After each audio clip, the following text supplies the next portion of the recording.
Hey guys, this is Frank Yecker, and you're listening to Submission Radio. Hey, this is Rich Franklin. What's up, everybody? This is Chris Lieben. This is Diego Sanchez. Randy Couture. Alice Overeem. Hi, this is Stephen Bonner. This is Don Fry. Hey, I'm Phil, Mr. Wonderful Davis. TJ Dillashaw. You're listening to Submission Radio. Submission Radio. Submission Radio. Submission Radio. You're listening to Submission Radio. Welcome to an action-packed episode of Submission Radio. It's the 13th of September. Dennis Shkradov here with Kasper Ozlowski. Cass, a big episode of Submission Radio for all the listeners this week. It's a real thick and juicy. We've got, where do I even begin? I want to. Where to start? What about this game, Cass? I'm so excited about it. All right, we'll talk about the game first, and then we're going to tell you who we've got on. So we're going to be debuting a brand new segment on Submission Radio this week.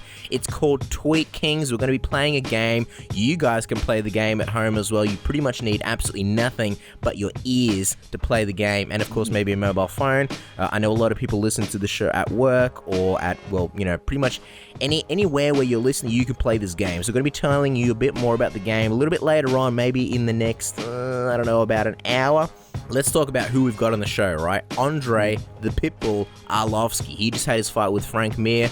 Big negative reaction. We broke down the fight last week. There's a lot of rumors that Andrei Arlovski is injured, won't be fighting for another 6 months. Boom, we've got the man on the show. We're going to be chatting to him in just a few minutes, actually. Then, a first for Submission Radio. The man who, I feel like we should have gotten this guy on the show a long time ago. We didn't. It happens. There's a lot of good reasons. A lot of good men were lost. But he is on the show now, today. He's going to be on the show in about, half an hour, 35 minutes, 40 minutes. Chael Sonnen, the American gangster. Bam, take that, internet. Chael Sonnen on Submission Radio. Andrei Arlovski on Submission Radio. Got this brand new game. And because there's no events this week other than Invicta, we're going to be doing a roundtable discussion. I think you guys love the roundtable discussions. We've got Kirik Jenness, one half of the owners of the Underground, the man who started the Underground, mixedmartialarts.com, one of our favorite websites. He's going to be on Submission Radio doing the roundtable discussion.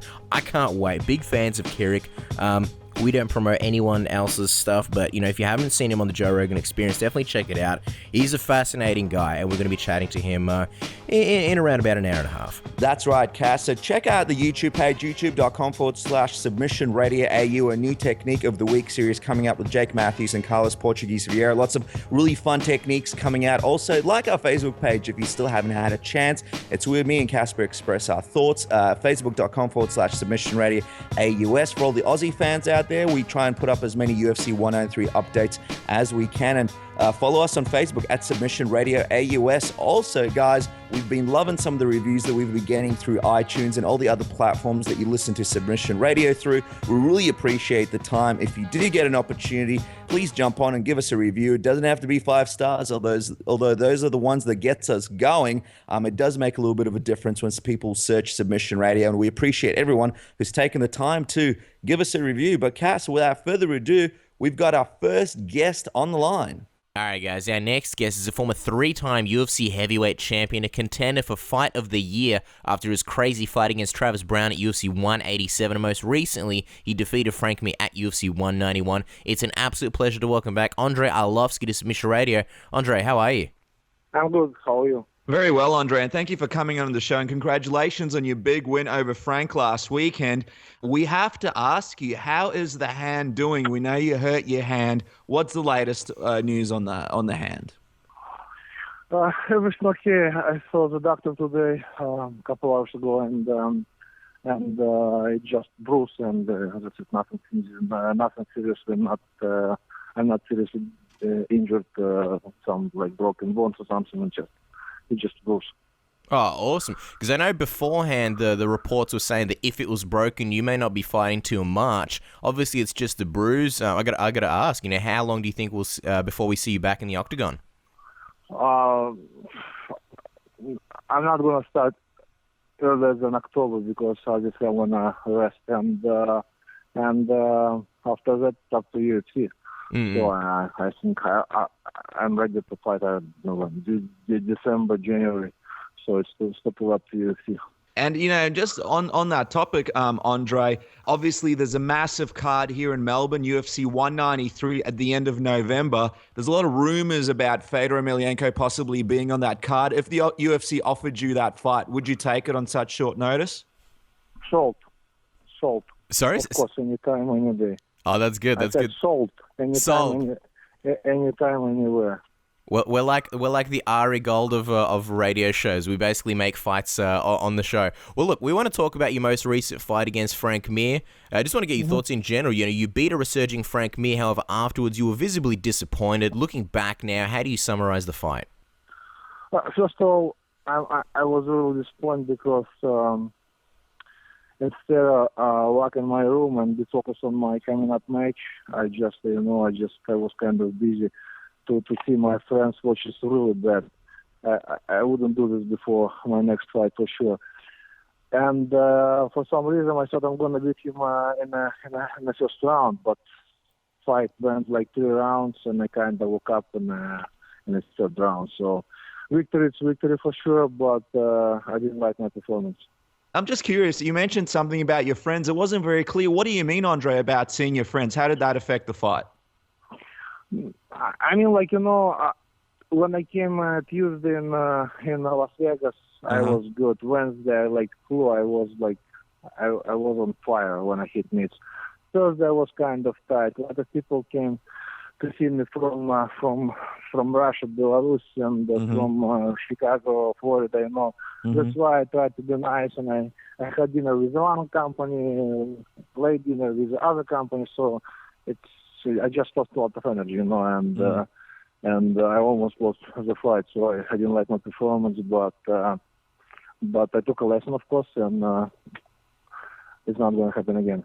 Oh, well, that's good to hear. I mean, it was a fight that it seemed like the disappointment was in the air. There's a lot of negative posts on social media and websites and journalists and the fighters. How hard was that negative backlash after UFC 191, to deal with, and how do you deal with such negativity? You know what? I just don't want to be rude, but fuck all the people. It's just easy to stay on the couch and say something. Just put your gloves and step an octagon, with someone.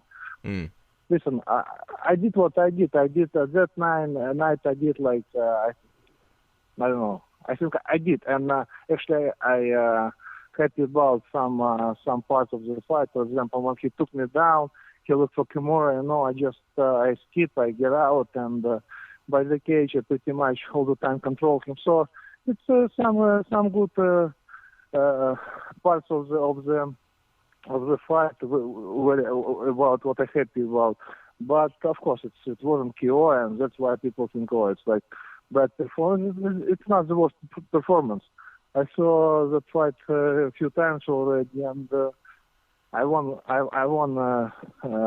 every round compared to judges. So yes, I don't even listen or read some stuff on the internet. Yeah, let me ask you, Andrei. After the fight, you mentioned that you didn't expect Frank Mir would go hard for 3 rounds. I'm just wondering, did that surprise you at all? And why did you not think that he would go like that? Because usually what I saw, and especially I study with my coach's friend, he was aggressive all the time. First 3 minutes, first round, and. I think Overeem, when he fought with Frank Mir, he did very good job. It was smart fight. So I thought it was going to be kind of same situation. It's same scenario, but I was wrong, and we fought 3 rounds, and I beat him by decision. Of course, I want to knock him out, but I got the decision. Yeah, well, I mean, when you mentioned that you didn't expect him to go hard for 3 rounds, we kind of thought, because you guys used to train at Jackson Winklejohn's together, I'm wondering, how much did you guys spar together? How much experience did you guys have together? Did you base your fight expectations on those sparring sessions that you guys had as well? We didn't train much because, you're absolutely right. He was in Albuquerque a few times. I mean, I guess he prepared for 2 his fights in Albuquerque with Greg Jackson in Wilkinson. But pretty much all the time he left every week on a Thursday and coming back on Monday because he flew to Vegas to to be with his family. So that's why I guess we had a few sparring sessions and a few rounds and a few wrestling sessions. That's it.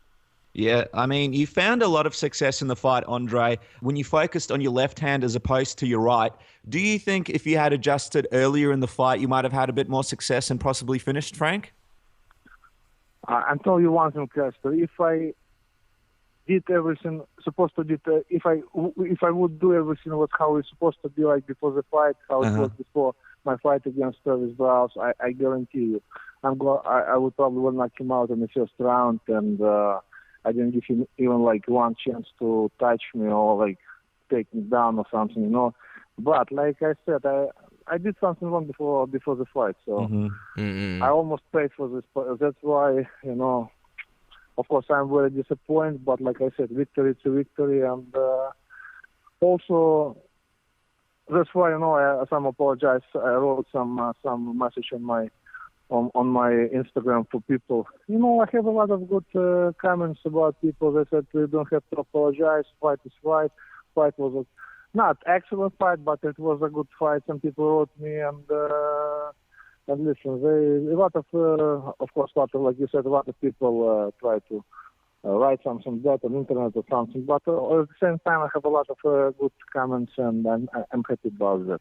Yeah, sure. At least I'm honest, you know. I said at least I'm honest. I said how I felt, and I wrote how I felt, and I know what I did wrong. So this is the most important thing for me. Oh, no, that's absolutely fine, Andrei. We'll move on in a moment and talk about what's next. Before that, I've still got just a couple more questions in regards to one of the things that Dennis and I noticed. You weighed in 4 pounds lighter than your last fight against Travis Brown. It's not a huge weight difference. You looked slightly smaller, though. I'm just wondering whether, you know, what was there any particular reason why you came in lighter? Because I have a good nutritionist, and I try to be on a diet, and I try to eat right, you know. But I think for this fight, I thought I'm going to be probably around 242 to 40, max 245 pounds, but I was 237, you know. This is not good, so of course I was a little bit light. But for every heavyweight right now, try to be like not anymore, except for me, of course, to be like 265 to 66 pounds.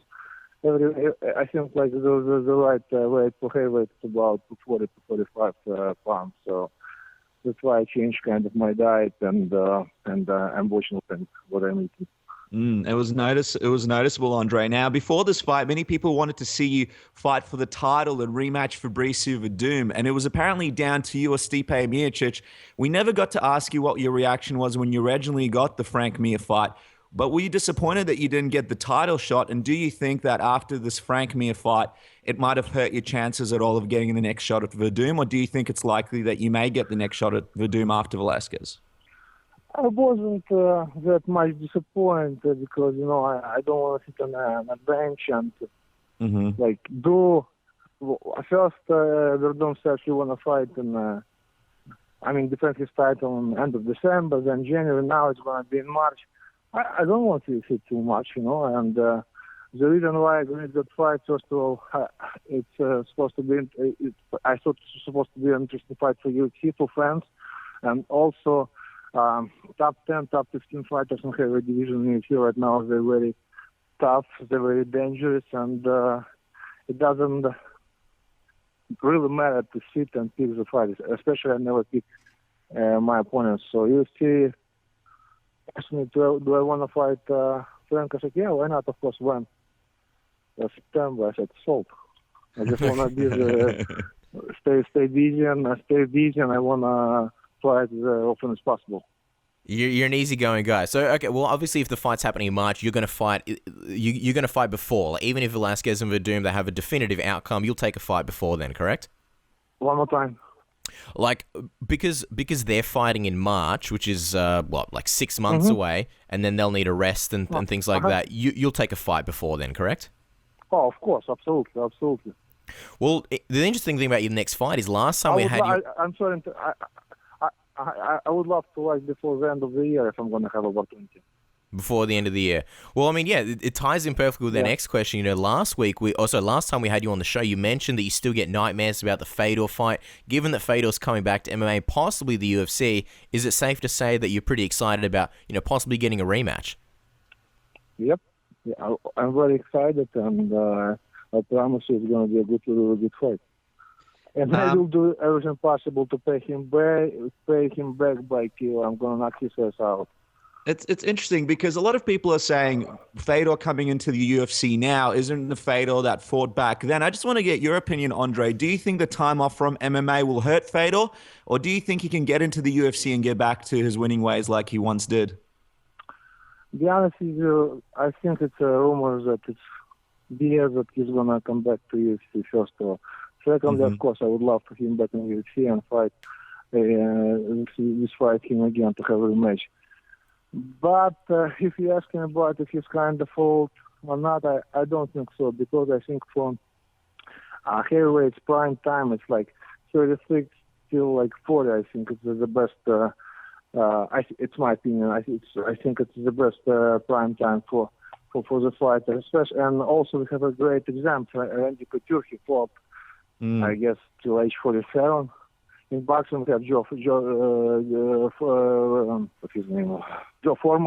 Oh, yeah. And, you know, it's, I think it's a good time for heavyweights, good age. Well, interesting thing is a lot of Fedor fans have said that if he is signed to the UFC, they'd like to see him get a title shot straight away because of his legacy and past success. You know, what do you think? Would you deserve an immediate shot? Let's be serious. Of course not. He's not going to have a title shot.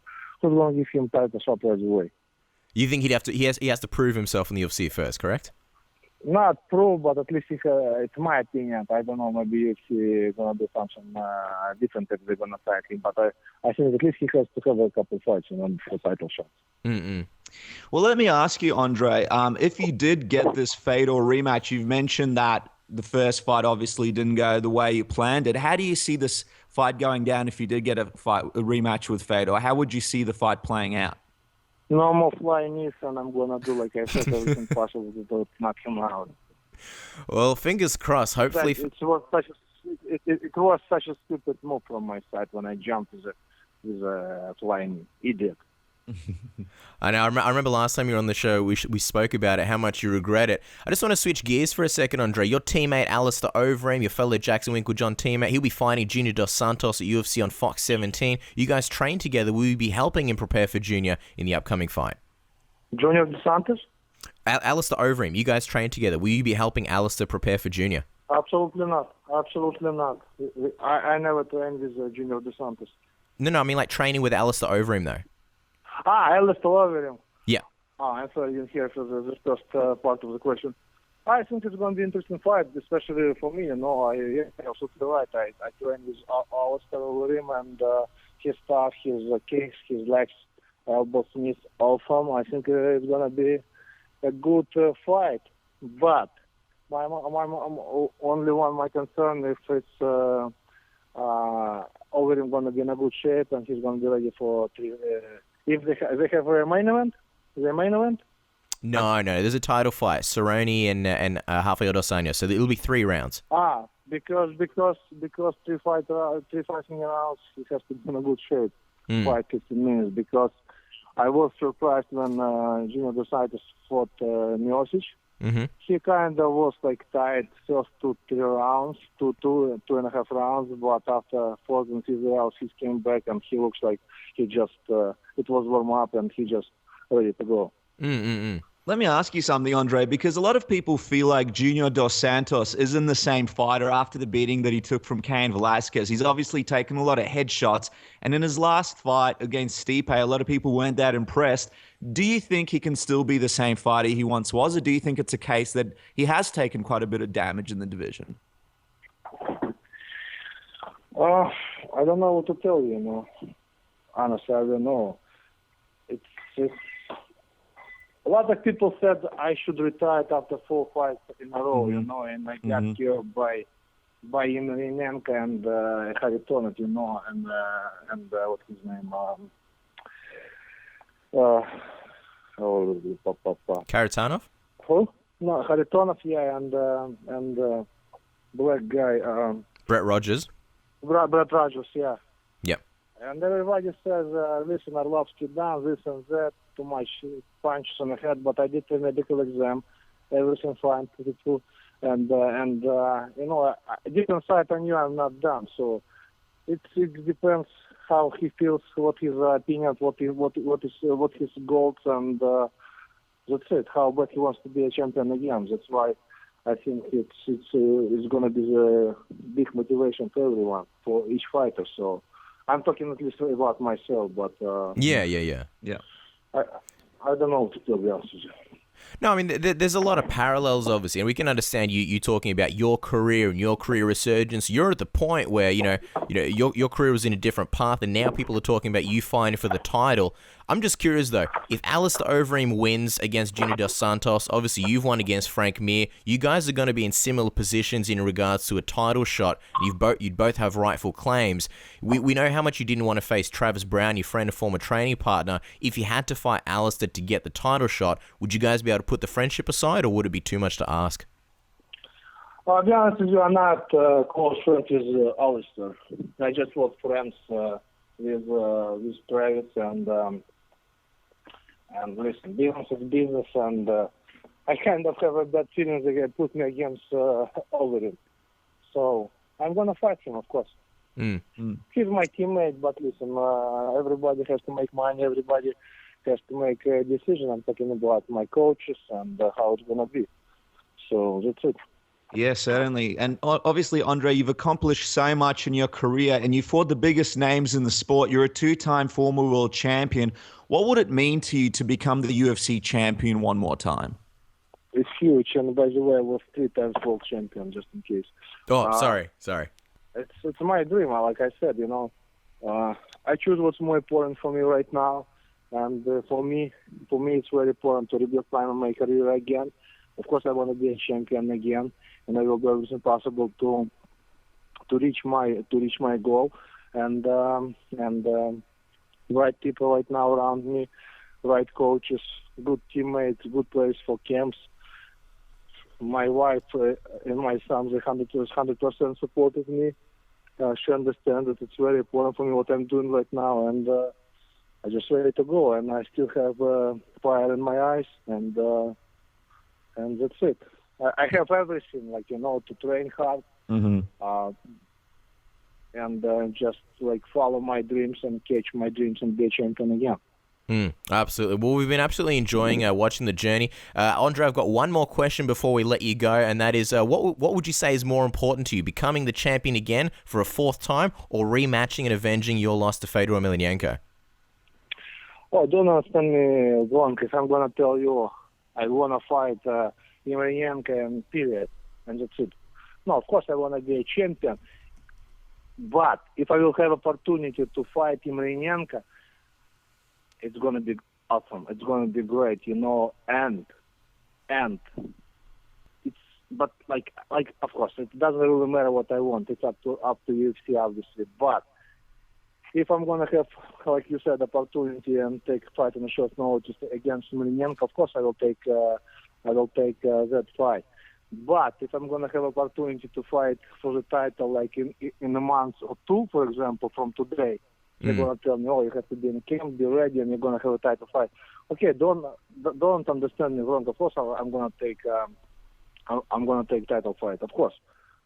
But like I said, of course, I never pick my opponents, and I want to fight for the title because I want to be a champion again. But of course, I want to fight also Emelianenko. I need to rematch. I want a rematch. But it's totally up to you. If they decided, for example, my next fight put me against Emelianenko, great. If they're gonna put me in next fight against champion, awesome too. So it's totally up to UFC. But if they're gonna ask me what kind of wishes you have, what kind of thoughts you have, who you wanna fight next, I'm gonna explain everything, and we're gonna decide what's next for me. That's it. Well, there you guys go. We don't know what's next for Andrei Arlovski, but it's something big. It could be UFC 193 against Fedor Emelianenko, or it could be another title fight, hopefully, within 2015. You can follow Andrei on Twitter at Andrei Arlovski and check out his website, www.arlovski.com. It's great to hear that your hand isn't as hurt as we thought it was, and all the best, Andrei. Thank you for coming into the show. Thank you very much for having me. Thank you. Bye-bye. Hey, I'm Phil, Mr. Wonderful Davis. You're listening to Submission Radio. Stay tuned or I'll snap your arms off. You may know our next guest from his battles with Anderson Silva, Yushin Okami, Brian Stan, Michael Bisping, Nate Marquardt, and many more. You can catch him weekly on his podcast, You're Welcome, via Podcast One. See him on ESPN, Global Force Wrestling, and now he is the new addition to World Series of Fighting, the commentating team. It's a pleasure to welcome the American gangster himself, Chael Sonnen, to Submission Radio. What is happening, gentlemen? It's a big pleasure to have you on. I've wanted to have you on the show for quite a long time. Let's talk about this. You're the new color commentator for World Series of Fighting. Tell us about the gig. How did all this come about? And how long can we expect you, to be doing color commentary for World Series of Fighting?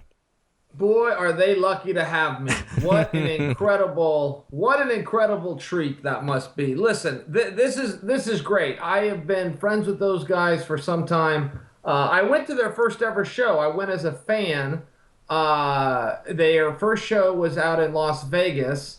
I'm trying to remember where we went. I think we went to the Palms. That might not be right, but at any rate, had a great time. I've always enjoyed the show, and I'm glad they're sticking around. They're making some big gains, man. They're out here in America on a network, a little small network called NBC. Maybe you've heard of it. Yeah, kind of, just a little bit. It sounds familiar, Chael. And I mean, you picked a good time to join the company, seeing as your first event will be World Series of Fighting 23, which features a rematch between Justin Gaethje and Luis Palomino. Considering how crazy the first fight was, how happy are you that you'll be in the best seat in the house to watch the action?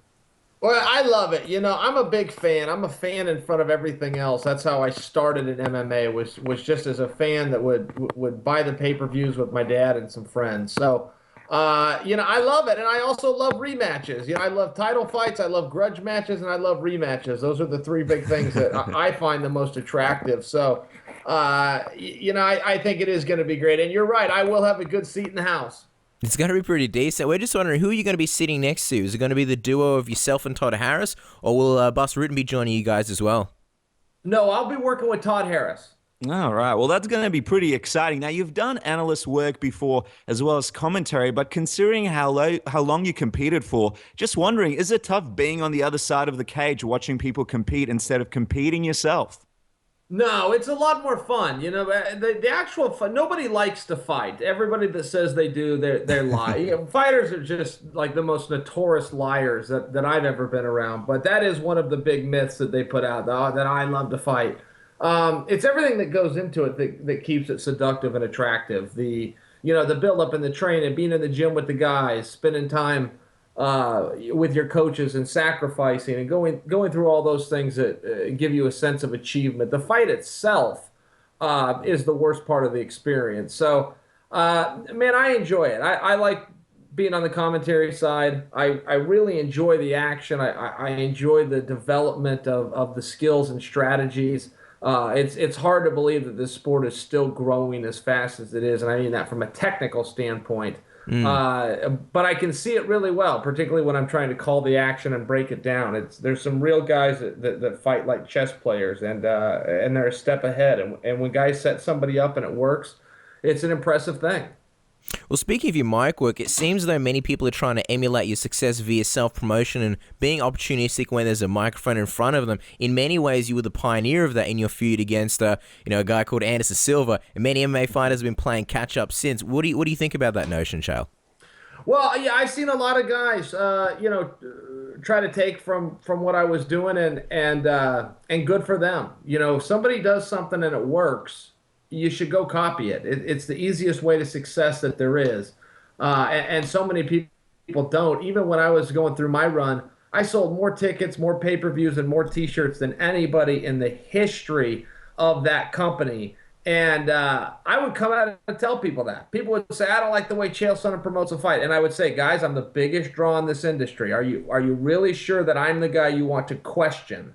And for a while, I was. I was the guy they wanted to question. And then over time, I became the guy that they wanted to emulate. And it's like Marshall Mathers once said, gentlemen, they might walk like me, talk like me, dress, act, and not give a dang like me, and they just might be the next best thing, but they're not quite me. Nice rap there from Chael Sonnen. Another thing that you can add to the list of things that you do well. Now, Casper mentioned Anderson Silva. We just wanted to get your thoughts, Chael. You know, we haven't been able, obviously, to interview you before. What do you think about this whole Anderson Silva suspension and the way his defense handled the whole situation? Obviously, there was a bit of hilarity involved about some of the excuses that they used. What did you think about the whole way that the whole thing was handled? Gentlemen, the cover-up is always worse than the crime. What Anderson Silva did, this is my mortal enemy. I hate this guy, okay? Mm-hmm. I still give him a full pass. I cannot look at what he did as an objective person, looking at his leg, going, listen, your leg snapped in 2 pieces, okay? You owed it to yourself. You owed it to your family to heal that leg. Whether you had to go to the free market or the black market, it doesn't make any difference to me. I'm really impressed that you found something to heal your leg. Now, he could have then been a good guy about it. He could have come out and said, yeah, as a matter of fact, here's how I did it. So anybody else in my spot, let me walk you through what I did. That would have been the cool thing to do. But, you know, he got scared about it. And those guys don't understand those tests. They're pass or fail. And everybody that ends up in the hot seat, and I've been in that seat. I mean, I'm telling you guys, the psychology of somebody that got in the same jam. Your first line of defense is to explain how it got in your set. Well, how it got there doesn't make a damn bit of difference. It doesn't make any difference how it got there. It was either there or it wasn't. It's pass or fail. And, you know, the commission slapped him on the wrist, but the way he went about it historically is what would get you the book thrown at you. You know, it's the guys that dig in. It's the guys that lie about it that always get the worst treatment. The guys that come forward and say, listen, you got me, here's what happened. Those are the guys that kind of get the Anderson treatment. So he had the best of both worlds there. He had a great fairy tale of a story, and he didn't get punished for it. So good for him. Well, he's suspended now. I mean, while on the topic of suspended fighters, we've been wanting to ask you this since your Reddit AMA. Obviously, we've been wanting to, like we mentioned, we wanted to get you on the show for quite a while, so there's still a lot of things that we have to ask. In that Reddit AMA, you predicted multiple times that the John Jones Anthony Rumble Johnson fight wasn't going to happen. You know, I'm just curious because you've been sort of becoming the MMA Nostradamus. What exactly made you say that and predict that the fight wasn't going to happen? Well, I knew that fight wasn't going to happen, and I should never say I know that. I was quite sure that fight was never going to happen. I was at ESPN, and we were supposed to do a video package for it about 2 months before the fight. Mm-hmm. And I just said, guys, let's circle back to this. And they said, well, no, you're here now. You know, we don't want to fly you back in. Let's just get it all done at once. And I just said, guys, you are wasting your time. Don't rent that studio. That fight is never going to happen. And they asked me too. They kept saying, well, why do you say that? I said, guys, just trust me, that fight ain't going to happen. And I've never revealed what would have gotten in the way of that fight. And I'm still not going to do it today, guys. But that fight was never going to happen. Let me ask you something, Chael. Were there any other situations since then when a fight's been announced that you've told the ESPN team, hey, I don't think that fight's going to happen? Or is this the first time that you've sort of felt this way about a fight? No, that's the one and only. That's the one and only time that I would actually put my name on it and come out and say it. You know, I think that having faith in this McGregor-Aldo alleged fight coming up, I think that's tough. You know, that you're putting a lot of faith into that. If Aldo wanted to do it, he could have done it. He could have done it a month ago. So I think that's a tough one. I think that I'm obviously not the only one that thinks that. That's why that weekend and that card is so star loaded. They're ready for that one to fall out. But I sure hope it happens. I want to see the fight, and I think Aldo's a lot better than Aldo thinks he is. I think that Aldo's got the skills to win it. It's kind of hard to believe he's going to win a fight that he doesn't think he can win. But when I look at those two, I think he's the better fighter. But apparently he doesn't agree with me. Why is that? Why don't you think Aldo believes in himself? I haven't the foggiest idea. There's a lot of great athletes that go through that, but a guy like Jose Aldo, who hasn't lost in 11 years, he's fought the best of the best. I don't know what got him so rattled. I mean, he clearly is. He just walked out of a press conference a couple of weeks ago. He was so frustrated. So, it's really hard. It's really hard to imagine. For me, Aldo might be the best fighter out there, pound for pound. In the absence of George St. Pierre and in the absence of John Jones, I don't even know if there's an argument for it. I think it just defaults to Aldo. When those guys are present, he still might be the best. Then there's an argument. So I really don't know. Mentally, he did not like that. He did not like getting picked on and getting a finger put in his chest. And I don't know why any of that would bother him. I did that stuff to Anderson. It rattled him too and threw him off. And he refused to fight me. And I was privately thinking, well, what do you care? It's a press conference. I'm not going to hit you, you chicken. Let me ask you about UFC 193. It's obviously an event that we're very excited for here in Melbourne, Australia. It's going to be at Etihad Stadium to a possible crowd of 70,000 people. But obviously the new main event, Ronda Rousey versus Holm, is something that's making Aussies go crazy. Everybody's very excited. Now, you have a very interesting opinion about the validity of Holm being a multiple-time world champion. You've spoken about it a little bit on your show before. Can you just explain to the listeners your thoughts on her accolades? Because they mentioned that she's a multiple-time boxing world champion. It's the only thing that's holding her back. You need the mandate of a few people. You need the mandate of the bosses, the guys on the second floor at the UFC. You need the mandate of the fans, but you also need the support of the people in the locker room. The fellow fighters kind of have to step aside for somebody to be the number one contender and go, okay, yeah, you're the right person. Holly is gaining some fan support, and as far as the locker room goes, we can't get behind her because she's not telling the truth. There is no validity that I'm willing to sign off on, and I'm happy for someone to come in and disagree with me.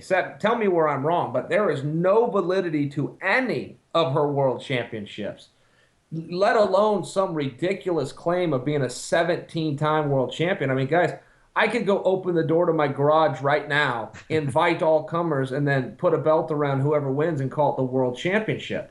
And, I mean, that kind of stuff happens all the time. You see it in arm wrestling. There's a World Championship for some game called cornholing, which is like some Midwest version of horseshoes.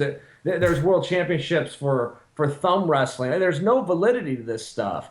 There's no validity to her being a 17-time world champion. And I don't believe as an analyst that there's any validity to her, zero of her championships. I don't know one tournament that she ever entered where the entire planet was welcome to enter and they whittled it down with a competitive architecture known as a bracket and one person was left standing. I don't know of it. And I've been making this claim for a while, wanting somebody to disagree with me.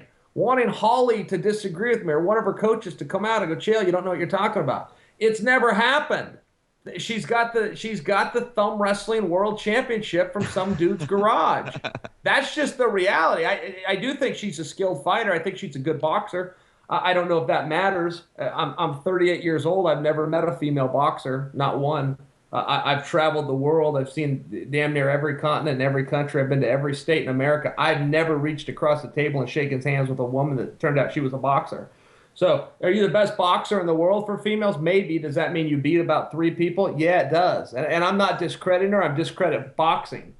Boxing's a dying breed, man. People ask me this about Floyd Mayweather all the time. Is he the greatest boxer ever? He's certainly the best of this time, and he's certainly a fantastic athlete, and he should get a lot more credit than he does. But nobody boxes, guys. The same way I said I've never met a girl that boxes, I was 28 years old when I met my first boxer. Mm-hmm. Clayton Hires was the first man I ever met who had been in the ring and competed in boxing. Not one of these liars that goes down to the gym and jumps rope for 3 minutes and then goes and gets some more. I'm talking about a guy that gets in the ring on Saturday night and boxes another man. I was 28 years old when I met my first one of those. The sport doesn't exist. So who cares if you're the best at it? That's definitely an interesting take, Chael. Now, I'm going to skip ahead because obviously this interview can't go on forever and there's still a few things to cover. We want to get your thoughts on something big in the current MMA landscape. What do you think about Fedor Emelianenko returning to MMA? Do you think he can be competitive against the elite heavyweights in the world upon his return? No, Fedor's terrible. And Fedor is a very nice guy. I had the pleasure to meet him twice. The first time I was in line with him at a Starbucks in a hotel in Los Angeles, and he just blended in. He was just a chubby bald guy with a nerdy sweater waiting for his latte like everybody else. And I thought, what a nice guy.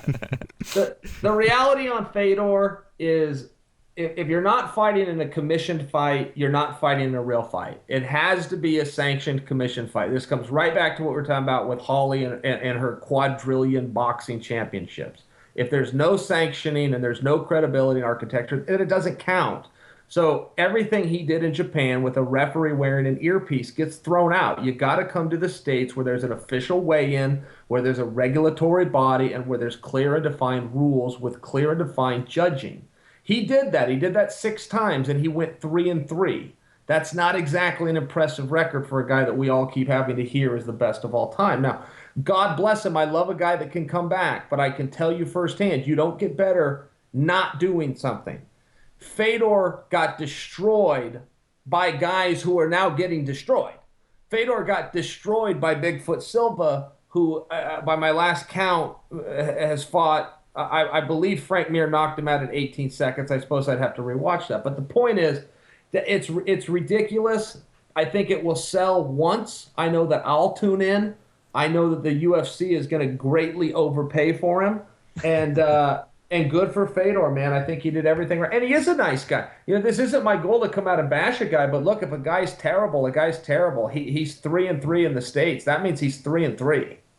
Let me ask you, Chael, because a lot of the big sort of debaters, now that a lot of the heavyweight division doesn't use TRT, obviously when he fought Bigfoot Silva, he was on TRT, he was a little bit of a different athlete. Do you give him more of a chance now that the division is a lot more clean? Yeah, and I'll let you be the first to actually get your vernacular right. There's no such thing as TRT. It's just T. It is just testosterone. You'll never go buy a bottle of something that says TRT on it. But you can get the first letter. You can get the T down. So I can tell you. And again, you're talking to a guy that used it. So I mean, let me tell you firsthand, it makes a difference. It helps. It is a performance enhancer. If I thought it was going to dehance me, I never would have taken it. So, yes, that matters, but not as much as a lot of people think. And the field was pretty level. In my experience with the testosterone era, I was one of the few guys that came out, did it right, publicly said I was on it, and went and got the exemptions. When I did that, I had no idea there was going to be a backlash. I had no idea that people were going to say, man, that's a loophole or anything else I dealt with. And when that happened, everybody else just said, you know what? I'm going to do this too, but I'm not going to disclose it. I'm not going to do what Chael did and make myself subject to public ridicule. And when that happened, that's when guys started getting in trouble. So the guys you're talking about that were taking the testosterone and admitted it, the only difference between them and their opponents, for the most part, is they admitted it. Well, let me just go back to you for a second, Chael, because with Fedor coming back... Stay on me, gentlemen. This show is doing huge ratings right now. Yeah, calls are calling in, doing our biggest ratings ever. With Fedor coming back, he always seemed like one of the least likely guys to come out of retirement. So it begs the question, once your suspension is up, do you ever see yourself returning to active competition? No, I wouldn't fight again, but I do like to compete. I've been doing some grappling events. I considered trying out for the 2016 Olympics. I began that process. I gave up on the drip, but I mean, this was at one point I had begun that process. They actually moved the date. They moved the date of the tournament up 6 months. And it just wasn't a realistic time frame. But I have been able to compete in some grappling, and I was going to go out to Abu Dhabi, and that didn't line up. But I have a next opponent for an event called Metamoris. I just found out about it, got that locked down. So I have a match coming up at the very end of October. Might even be November 1st. Now I'd have to look. But so I do have some competitions, but I won't be taking part in the free format fighting systems. Yeah, certainly. You can't share with us your opponent just yet, can you, Chael? Sure. What is your opponent's name at the next Metamoris?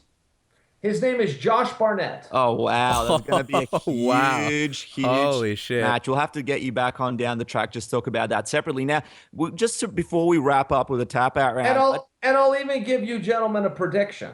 Okay. Mm-hmm. Don't say the fight's not going to happen. Sonnen wins. Sonnen wins. Okay. Wow. I'm going to take his fat ass down, and he will never get up. And let him know I said that. All right. Well, we're going to have to text him personally. That's amazing. We can't wait for that matchup. That's Metamoris, a fantastic company. Now, before we wrap up the interview with the tap-out round, Chael, I'm going to take Josh Barnett down, and then I'm going to whisper in his ear, "Welcome to the next 20 minutes of your life." Wow. It's almost like Brock Lesnar welcoming people to Suplex City. It's going to be amazing.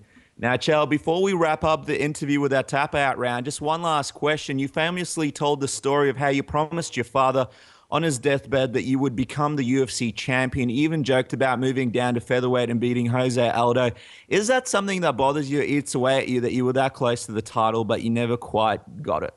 Oh man, it's the only promise I told him that I never kept. That was it. Other than that, I was a man of my word, and I did my damnedest, man. I ran that race as hard as I could, but yeah, that bothers me a lot. I had another match that bothered me and haunted me for years and years and years, and so when I had the Anderson match, the bad news was then that one started haunting me, but the good news is I haven't thought about that other match since. So I guess that's just the way it goes, you know. And I'm kind of pessimistic in that regard. I prefer to remember the negative over the positive, which is unfortunate. It's just how my mind works. But it's also kind of served to drive me a little bit a different direction. So, you know, the thing with competitions, I tried as hard as I could in preparation for a match. And on fight night, I tried as hard as I could. And, you know, sometimes I just wasn't as good as the other guy. But as long as I was trying to beat him, I could live with it. There was other nights, and there wasn't many of them, but they happened where you'd quit. Something would happen and you'd quit. Something would happen and I just couldn't give it my best performance. And those are the ones that embarrass me. Those are the ones that you'd love to have back. But as far as going out and trying to beat a guy and his skills just being better, I can live with that. Mm-hmm.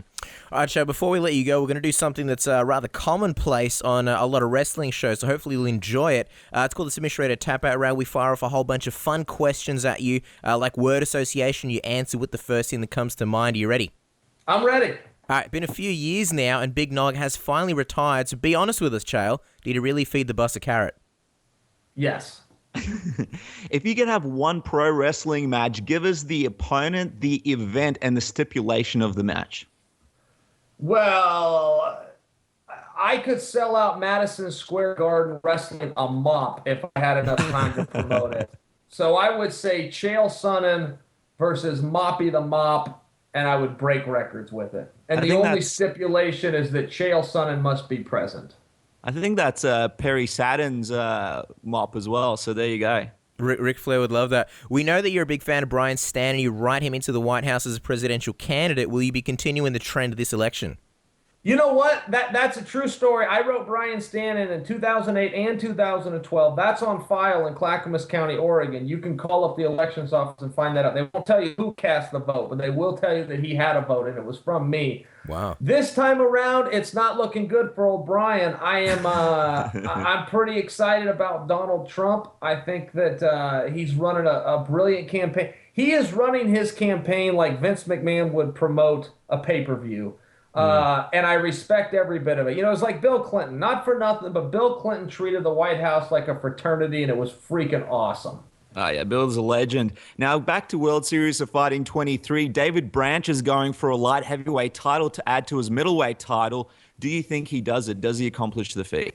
Oh, gosh. You know, I wish I was talking to you as a fan and not an analyst. See, I can't be a fan on this. I have to just call it straight. But it's hard for me. It's very hard because David Branch not only is a stud, but he's a veteran, and he set a very rare goal. And, you know, not only will this look good if he does achieve it, but it will look so much better in history. History will look back on this moment if he could get the light heavyweight championship so favorably.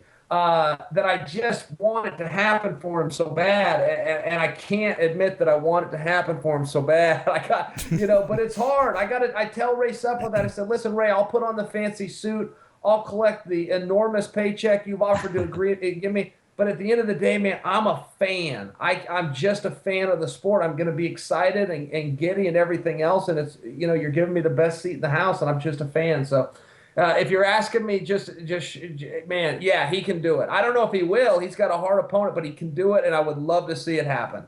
Well, speaking of fans, you got a very special relationship with one Front Row Brian. He's a mystery wrapped in a riddle. So we got to ask you one thing, Chael. Does he actually look like Bruce Willis from Die Hard? I'll tell you what, he's a very handsome man. You'd be surprised if you saw him. You'd go, really? So you're Front Row Brian. He lives the gimmick 24/7. He's done great. He came out of nowhere, and now they're mentioning his names at press conferences. Usually negatively. He hasn't quite got the shine, as we call it, yet. He's usually on the other side of it, but man, he's done great. He's a very nice guy. He just likes to stir the pot, and when people can appreciate that, they love him, and when they can't, they get mad, and he doesn't care either way. Well, speaking of people who like to stir the pot, Chael, we know you love talking politics, so we have to ask you, Kanye West for president in 2020. What are your thoughts on the whole thing? Man, you'd be a lot better to vote Kanye West divorced by 2020. I respect anybody that runs for the presidency in that it's not fun, it doesn't pay very well, and you're open to scrutiny. At the same time, anybody that claims they're going to be president and put themselves through that and not run is a top-level punk, and I'm quite sure that's where Kanye is going to fit in. But we'll only know by 2020. So if he does it, then good for him. And I'll take it all back, but I think he's an opportunistic prick is my prediction, and he doesn't do a damn thing with it. Like most times, like when he runs on stage and yells at a poor teenage girl because she was given an award and he didn't agree. I don't like the guy, but I'll listen to his views and I'll listen to his politics. And if he's got the guts to put himself out there and run, I will have a totally different opinion of him. Well, your predictions are usually pretty accurate, Chael. Finally, you've got the T-shirt line, a pizza shop, the podcast, commentating gigs at GFW, Global Force Wrestling, and World Series of Fighting. You're an ESPN analyst. What's next for the American Gangster? Well, gentlemen, it's not easy being rich. My Bentley payment doesn't make itself. I got a very hot wife. Those aren't exactly cheap all the time. So, yeah, it takes a lot of jobs. What's next for me? I don't know. I'm kind of right where I want to be. I just had a little one. I had my first son, my first child at all, but a healthy little boy. He's Congrats. Getting ready for the 2036 Olympic Games, and I'm training him. So I got my plate full. I'm looking to maybe do a little bit less. In fact, maybe slow down a little bit. Initially, when I retired, I really meant it. I was going to retire. I was going to enjoy myself. I had been living out of a hotel in suitcases and eating dinner by myself in a dark room for a couple of years. And it always sounds kind of cool. When you're living a life on the road, that sounds cool until you're the one that has to do it and you're completely alone and you have no company and nobody to talk to and all that stuff. So when I retired, I really meant it. Okay, this is going to be great. I'm going to do whatever it is I wanted to do. And in about 2 weeks, I realized I don't have very many friends. I don't have any hobbies, and I am really, really miserable. So I just went back into full speed and tried to make one thing I hate, gentlemen, is a day off. I hate it. When I look at my calendar every night and I see what's been uploaded in it, if I don't have anything for the next day, I go into like a depression. I hate days off. So I'm going to stay as busy as I can, but I'm also going to try to stay local, which is one thing great about, say the podcast, for example, or even the T-shirt business, where you can work a lot of it from the office. I don't want to travel as much. That was a long answer. I think that answer was more for me than it was for you, but you just let me do a little. I just did a little self-reflection right there on your radio show, so thank you. That's right. You can sit on our couch. We can ask you how does that make you feel and other questions like that. Looks like your plate just got full of Chael. You're obviously going to be taking on Josh Barnett at the next Metamoris. You guys can catch You're Welcome every Wednesday in America or Thursday here in Australia due to the time difference on Podcast One. Also go to badguyinc.com for awesome range of t-shirts and catch Chael Sonnen commentating at World Series of Fighting 23 on September 18th in the US and of course the 19th in Australia. And of course you can follow him on Twitter at Sonnen. CHSONNENCH. Chael, it's been an absolute pleasure. Thank you so much for coming on the show. Now let me ask you guys a quick question since you're out that way. Is Ronda going to be able to sell out that Melbourne stadium, or is it just too big of a venue? It's a huge stadium, Chael. So at the moment, the consensus is it's going to be very, very difficult to do. But if that Fedor fight gets added to the card, then it might be a bit easier to do. We think it needs a sprinkle of Fedor, and I think honestly, if it was Ronda Rousey, Holm, and you had Robbie Lawler and Carlos Condit, you might have a bit of a chance. But it's going to be tough to get 70,000 bodies in there. Now, and this is a serious question. This isn't meant to come off as a jerk at all. But if Fedor fought in America, and he's never sold out a venue, and we've put him in some pretty small venues. He even fought one in California that had a 12.8 capacity, 12,000. 800 people. He didn't fill it up. He is not a popular guy anywhere outside of Japan. I haven't even heard anybody tell me that he's that famous in Russia. That's not meant to be a knock on him. That's just where he did his work, was in Japan. Mm-hmm.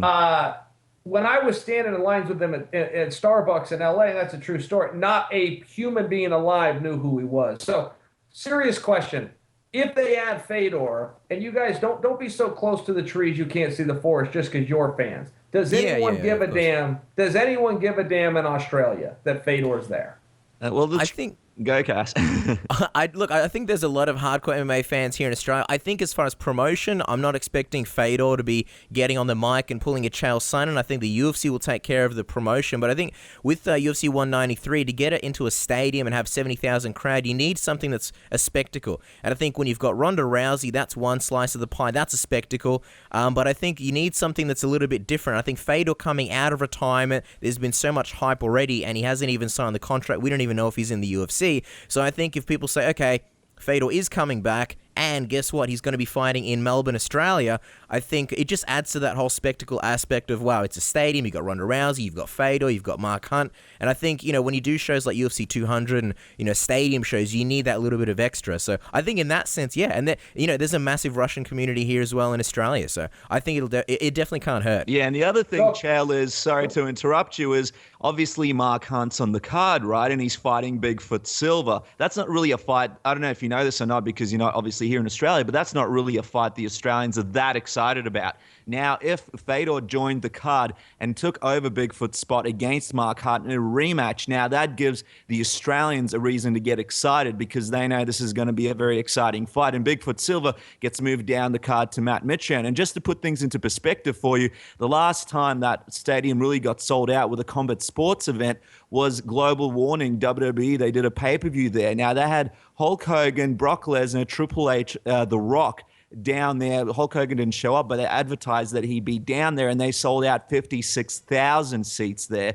UFC want to do 70,000, but they just don't have the names to do that just yet, we don't think. Wow. All right, well, there it is. I'm happy to hear that. We interviewed you interviewed us. Oh, hey fellas, there's a new one going around America. What is 6 feet tall and disappears right in front of your face? No, what?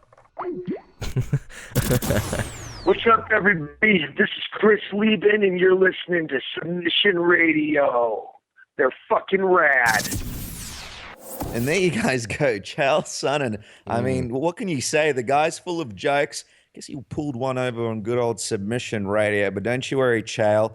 We remember these things like that guy from Billy Madison that keeps lists. So and puts on lipstick. That's right, exactly. So you're on the list, and when we have you back, maybe we'll try and play a little joke on you. But nevertheless, a guy that people have been asking to be on the show for a really, really long time. We appreciate his time. The guy obviously has a million projects, so it's great to have him on his first appearance on Submission Radio.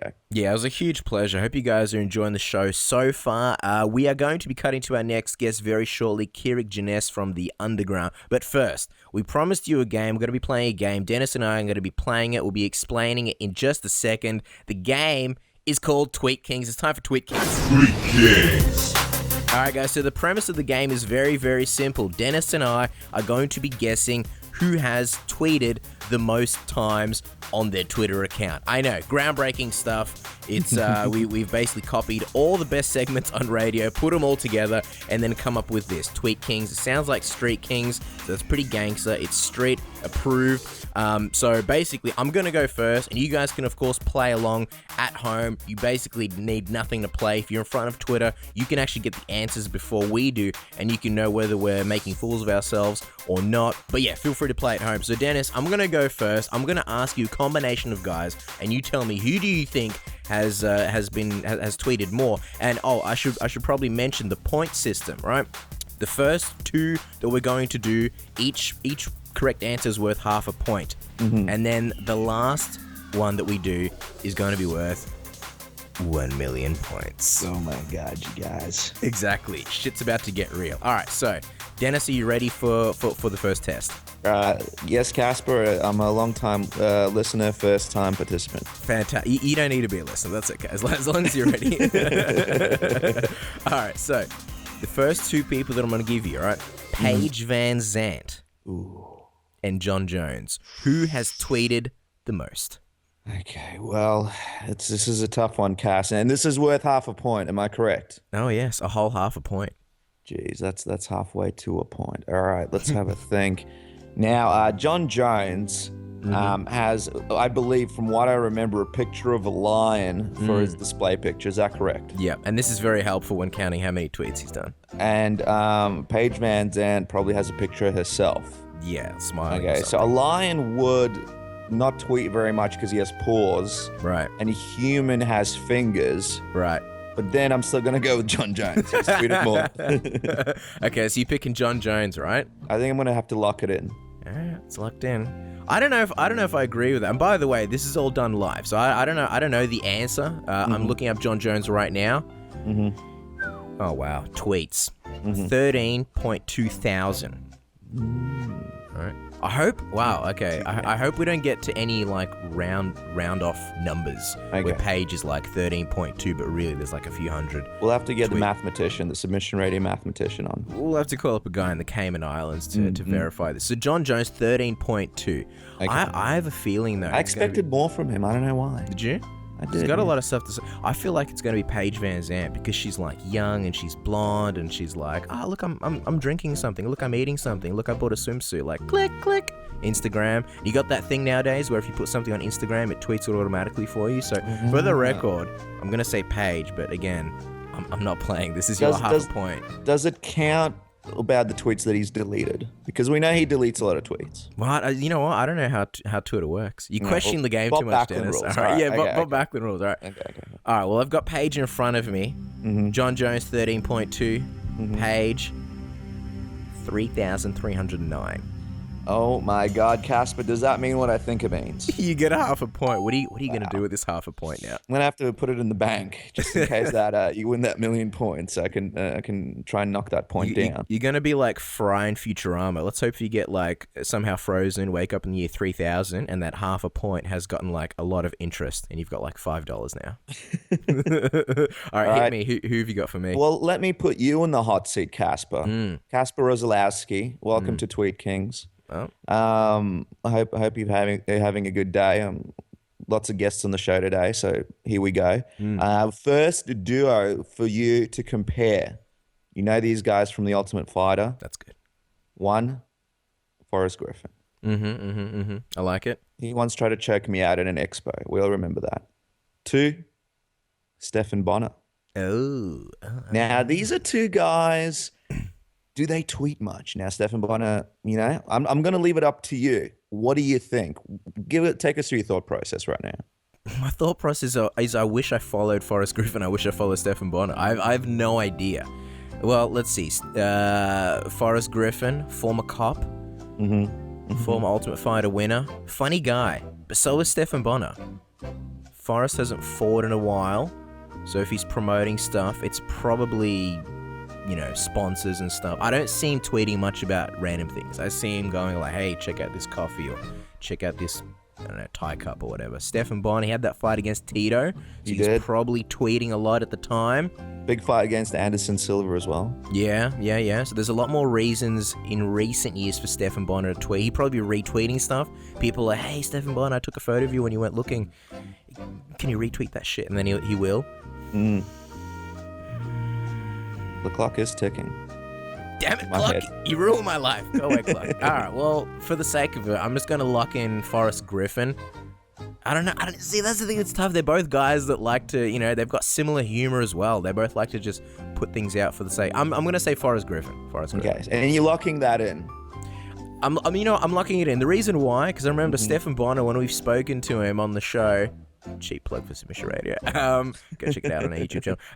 He does stocks and stuff. So I kind of think, he's busy trading on the day market or whatever market he trades on. He doesn't have time to, tweet stuff. So I'm going to say Forrest Griffin.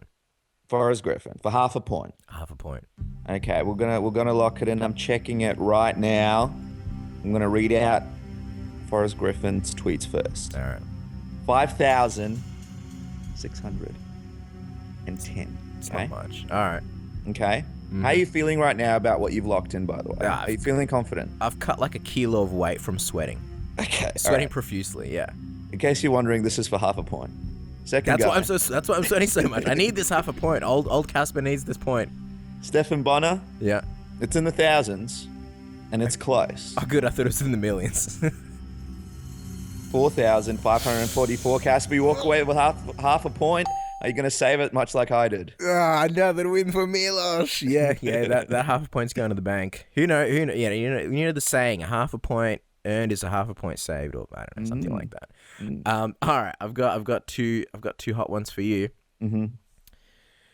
Conor McGregor, Uriah Faber. Boom.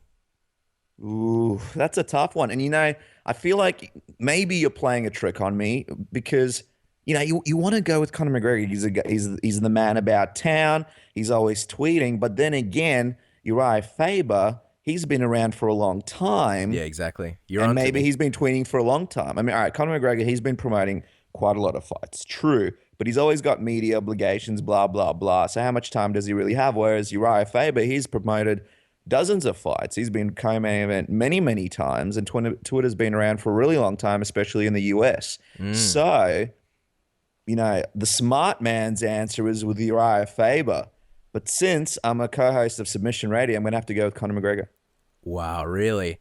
I'm going to have to do it. Ooh. Well, that's a smart thing, because if you didn't go Conor McGregor, we get a whole bunch of messages and comments going, you guys hate Conor McGregor. I can't take him. Plus, this is for half a point. Am I correct? Oh, you better believe it. If I win this, I'll have a full point. All right, so you're locking in Conor McGregor, right? Can Damn I make it, man. a phone call? Huh? Can I make a phone call to a friend? No, there's no phone calls in this Hello, game of Casper, who Tweet should I Kings. lock in? Just lock in Conor McGregor, because I think you'll be wrong. All right? All right, Conor McGregor. It's locked in. For half a point. All right. I've got it open. 5,286. I don't like the sound of that. And he's got that thing where he's got a picture. That's less than Forrest Griffin, man. Yeah. Jeez. New to the game. I feel like Conor McGregor, it's not quantity, it's quality with him, And he's got that now display you tell picture. me this. I made you a phone called you before. Well, yeah, it's like Mission Impossible. I rip off my face, I'm a different guy. He's got that display picture where it's like the Getty Images logo. It's like, just get the goddamn image. All right. It That's bugs funny me. that you It bugs me. It bugs me so much. Yeah, like, we've got I like access to to see the Getty Image library. These guys, like, they're fighting. It's them. It's a picture of himself. He can't get the actual image. I think Cowboy Cerrone has like a picture of a screenshot off his iPhone. Oh, It's wow. like, come on, man. So, anyway, let's get back to the game. Yep. All right. So he's on 5,000. I'm devastated. I wish I went the other way. What's the deal with Uriah? 5,286. All right, I've got Uriah loading up now. Boy, is it not even close. Jeez. 15,200. Yeah. Looks like you're not eating this week. You don't get half a point. That's half a point gone. Yeah. All right. So I'm pretty devastated, Cass, and there's no doubt about it. I want to get some revenge. So here's the next duo of guys from Twitter. Now, this one's a tricky one. The battle of the commentators, okay? First up, Mike Goldberg.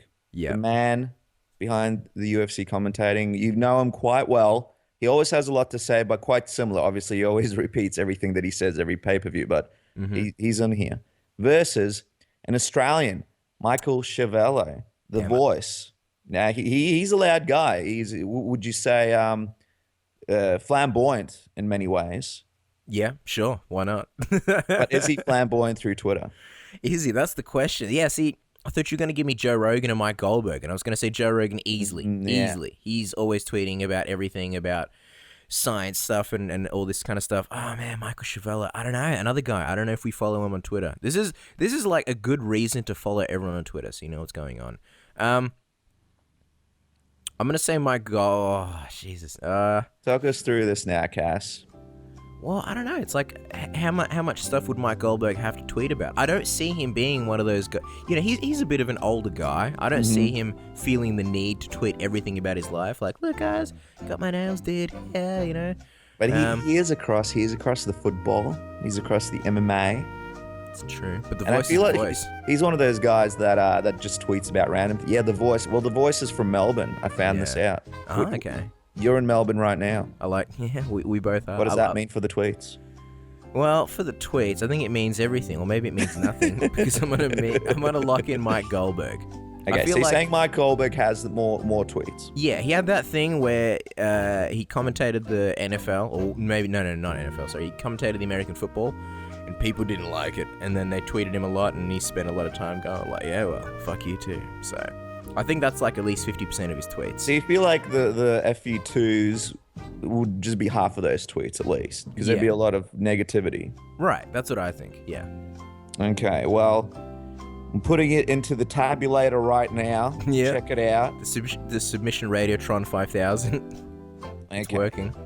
So the voice, he's from Melbourne, Australia, by the way. So when he listens to this, he's going to be very disappointed that you didn't go with him. Sorry, boys. He also has 26,700 tweets. Holy shit, that's a lot. That's more than Euro Faber. That's a lot. That's a lot of tweets. How are you feeling right now, Casper? You're on the ropes. Mike Goldberg, he said, there was a lot of negativity about how he commentated the football. Isn't that right? And that was a big part of it. Maybe there's a few thousand just of him telling, hey, back off. Back off, G-Dogs. Yeah.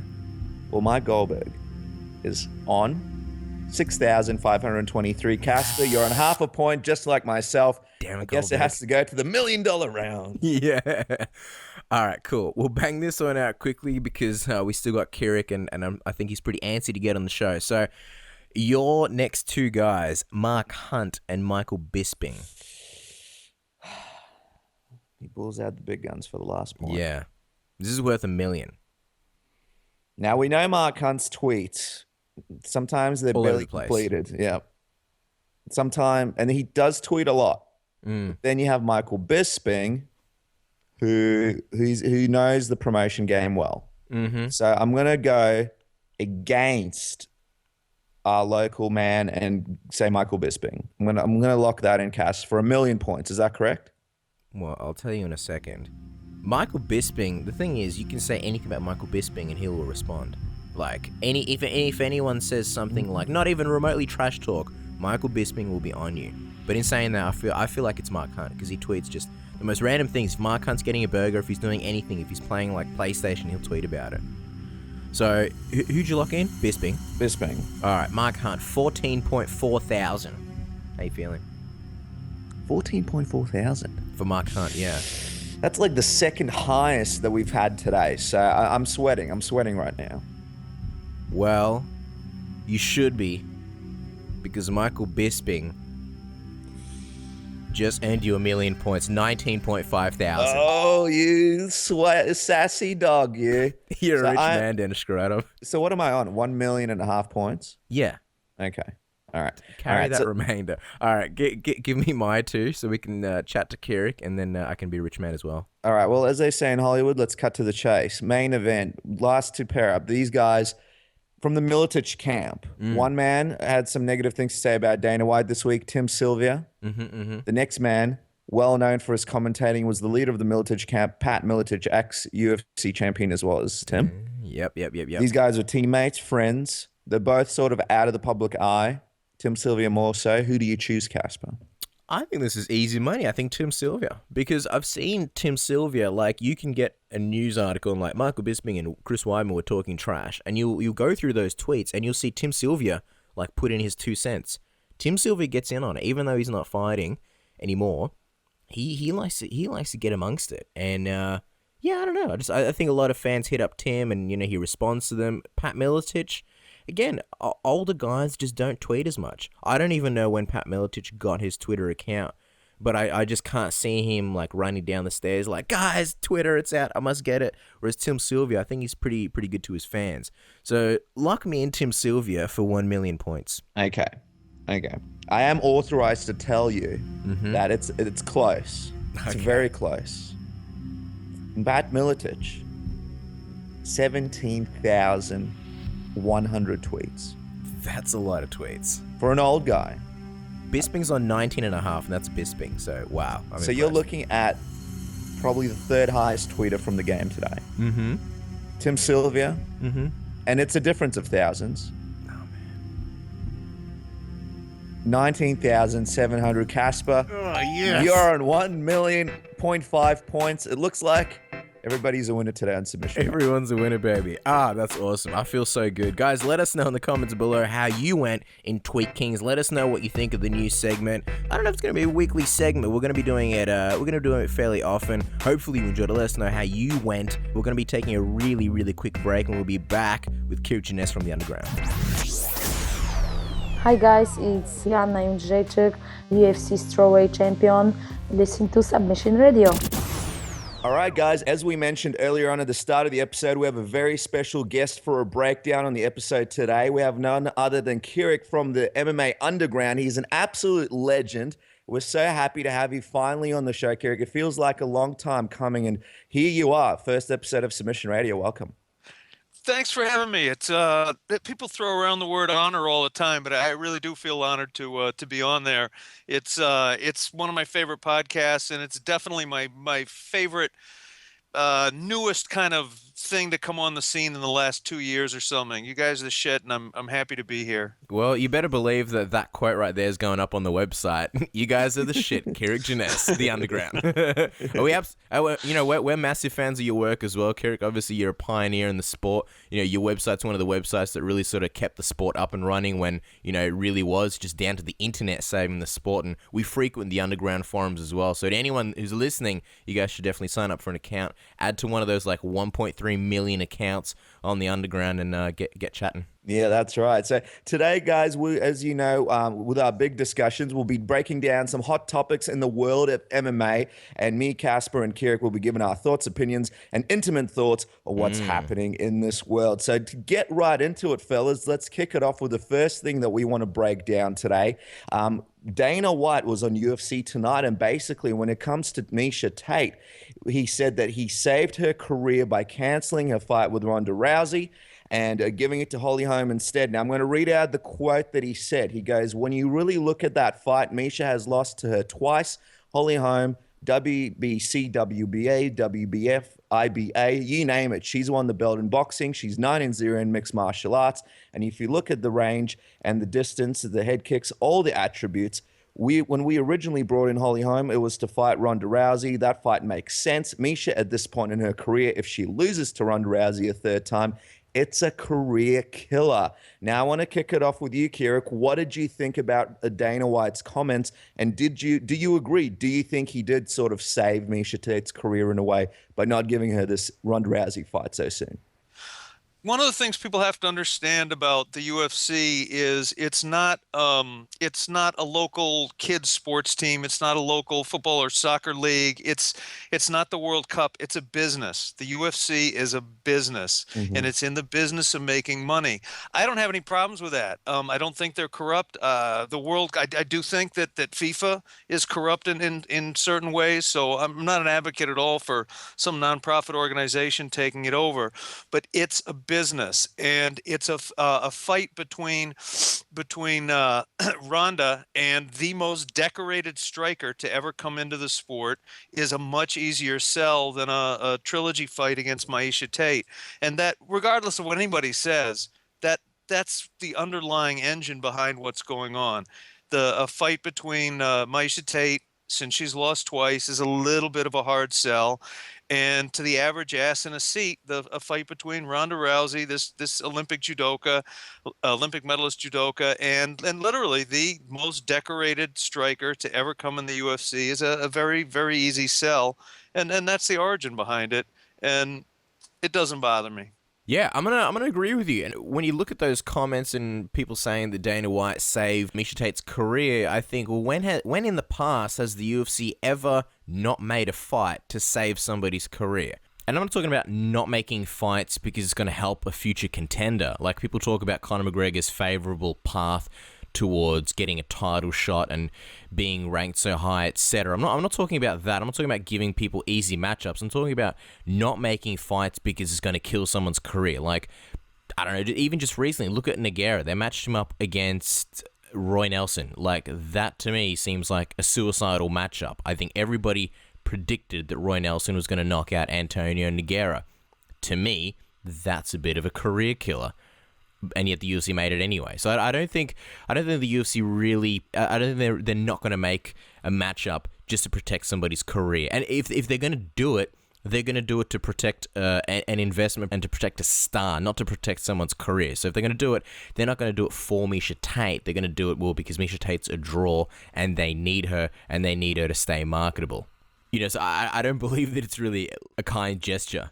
But then there's the other side of it. Okay, realistically, if she loses to Ronda Rousey a third time, does that kill Miesha Tate's career? I don't think so. To me, as long as there's straight men out there that enjoy watching good-looking women fight, she'll always have a career. All they really did was delay the inevitable. She will most likely get another shot at Ronda Rousey, inevitably, unless, of course, she can't get past Amanda Nunes or unless she loses in the future. To me, people's careers are always dictated by popularity, fans, and marketability, not necessarily losses or wins. I mean, you know, you could have said a lot of people's careers were dead a while back. Look at Andrei Arlovski. Look at Mark Hunt and the way his career went. Look at Michael Bisping, a guy who a lot of people think, you know, in theory should have fought for a title now, but he's been classed as a gatekeeper for a long time now, and yet his career's alive and kicking. Then there's Junior Dos Santos, 2 decisive losses to Cain Velasquez. I mean, I have... Much like Miesha Tate and... Well, actually, they've already had a trilogy, but much like Miesha Tate and Ronda Rousey, I don't have too much of an interest in seeing Miesha Tate fight Ronda Rousey again, and I don't really have much interest in seeing Junior Dos Santos fight Cain Velasquez again. Does that mean that Junior Dos Santos' career is dead? No, it's not. There is certainly a place in this sport for gatekeepers, and that is... You know, I mean that in the most respectful way, but look... Not everybody is going to be a champion. That's just the way it is. There are going to be lower ranked guys. There's going to be higher ranked guys. There's going to be guys that, you know, guys and girls that are really, really good, but they're just not quite good enough to become a champion. And I'm not saying that that's necessarily going to be Miesha Tate. Who knows? Ronda Rousey might leave in a few years, and that might open up the throne for Miesha Tate. Or who knows? Maybe she can beat Ronda Rousey, but even if she doesn't and she maintains the number 2 or number 3 or just the gatekeeper in the sport, I don't think there's anything wrong with that. The other thing I would say, what damage would a third loss do that a second loss didn't already do to Miesha Tate? She's been armbarred twice. I don't think, you know, respectfully, I don't think a lot of people were exactly clamoring around the idea for a third Miesha Tate fight against Ronda Rousey simply because they don't really believe that she can beat Ronda Rousey. So I think if she loses a third time, it wouldn't be like, oh wow, like, but I thought she was going to be the one to beat her. It was like, well, yeah, you know, happened twice already. I expected that. So I really don't think a third loss would would necessarily kill Miesha Tate's career. I just think at the moment, in that business sense, like you mentioned, Kirik, the UFC wants to build Miesha Tate up more before they give her a title shot because that way she'll be worth more. Yeah, Miesha Tate is extremely mediagenic, and she's a terrific fighter, and she's going to have a career. At some point, she's in all likelihood going to fight Ronda Rousey again, and in all likelihood, she's going to lose again, and her career is going to be just fine. The flip side of that, though, is, the 80-20 rule in life. Getting a title shot is like 80% of the money that you're going to make in a several-year period. If you get points on a pay-per-view, that could be more money than you make in years and years and years. But yeah, whether Miesha gets the title shot now or later doesn't really mean her career is saved or lost. But I think I know what Dana meant when he said that, which is basically getting a title shot is huge. And I guess he wants her to keep getting these smaller fights for a while, and then get that big several $100,000 payoff. And I hope she gets it, and I think she is. I think she is going to get it, and I think she's earned it. I'm a huge Miesha Tate fan. Yeah, certainly. And, it's interesting because a lot of people are like, well, why does Dana White care to save someone's career? But at the same time, the way I'm looking at it is they don't have very many stars in the division. And Miesha Tate, like you guys just mentioned, she's very marketable and people like to see her fight. So why give her Ronda Rousey now? Why not let her fight smaller opponents, build her name up? And of course, her biggest excuse for the third Ronda Rousey fight that a lot of fans may talk about is she had a terrible, terrible game plan in that fight. She rushed Ronda Rousey. She did stuff that people thought that she shouldn't. So her excuse can always be, I'm going to come in with a proper game plan and you'll see what I'm able to do. But why not have her away for now? Because if Ronda Rousey beats Holly, then Holly's star power is going to go down, especially if she destroys Holly. It's going to take her some time to build herself back up, much like Miesha Tate has. So why not have that card, that ace in the hole, in case Ronda doesn't have anyone to fight? You'll have another star for her to fight. I think the UFC definitely needs people for Ronda to fight, and I think for Dana and the UFC, it makes sense to build Miesha up as much as possible and then put that fight on instead of just throwing her in there right now. And the other thing is, Ronda spoke about it to Joe Rogan, a podcast that you were on quite recently, Kirik, where she said she doesn't see herself fighting for too much longer. So maybe the UFC see Ronda being in there for another 4 or 5 or 6 fights. Who knows how many more years she'll be around. And they see Miesha Tate as possibly being one of the final people she'll fight before she goes out. One of the big fights before the end. Whatever it is, I don't think the UFC was definitely thinking about Miesha Tate personally in this one. I think, like he mentioned, Kirik, it was certainly a business decision. The flip side of that, too, is my poor brain. Holly is. I didn't even get hit in the head today, so I got no excuses.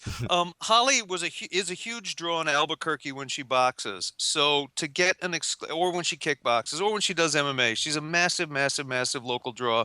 She makes a ton of money fighting locally in front of a live audience. And so I'm not privy to the exact numbers, but my sense is that the contract she got from the UFC was really, really good.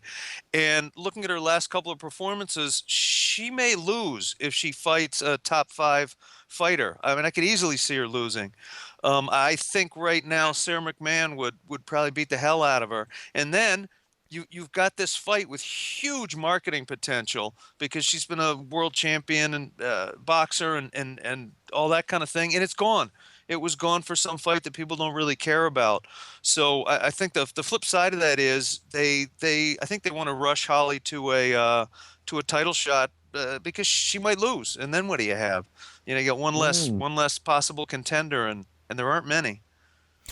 That's a really good point. I actually never really thought of it that way. And I think the truth is kind of in what Dana White said when he said we brought Holly Holm in for that exact reason. It's more the fact that we brought her in. We don't want this investment to not pay off. We want to get her in, before she loses. One thing that, Dennis, you mentioned was Ronda Rousey saying that she might not fight for too much longer. I just want to get your guys' opinion. Do you guys believe that that's the truth, or do you think, Ronda Rousey would have some fantastic management? I do feel like it's a bit of a marketing tool, and it's smart business to say, buy all my pay-per-views because the next one may very well be my last. I don't see Ronda Rousey going the path of, say, like a Nogueira, and just, having war after war after war, and, people going, oh, please, Ronda, you need to retire. I do feel like she may be gone in the next few years, but that may be 4 years, that may be longer.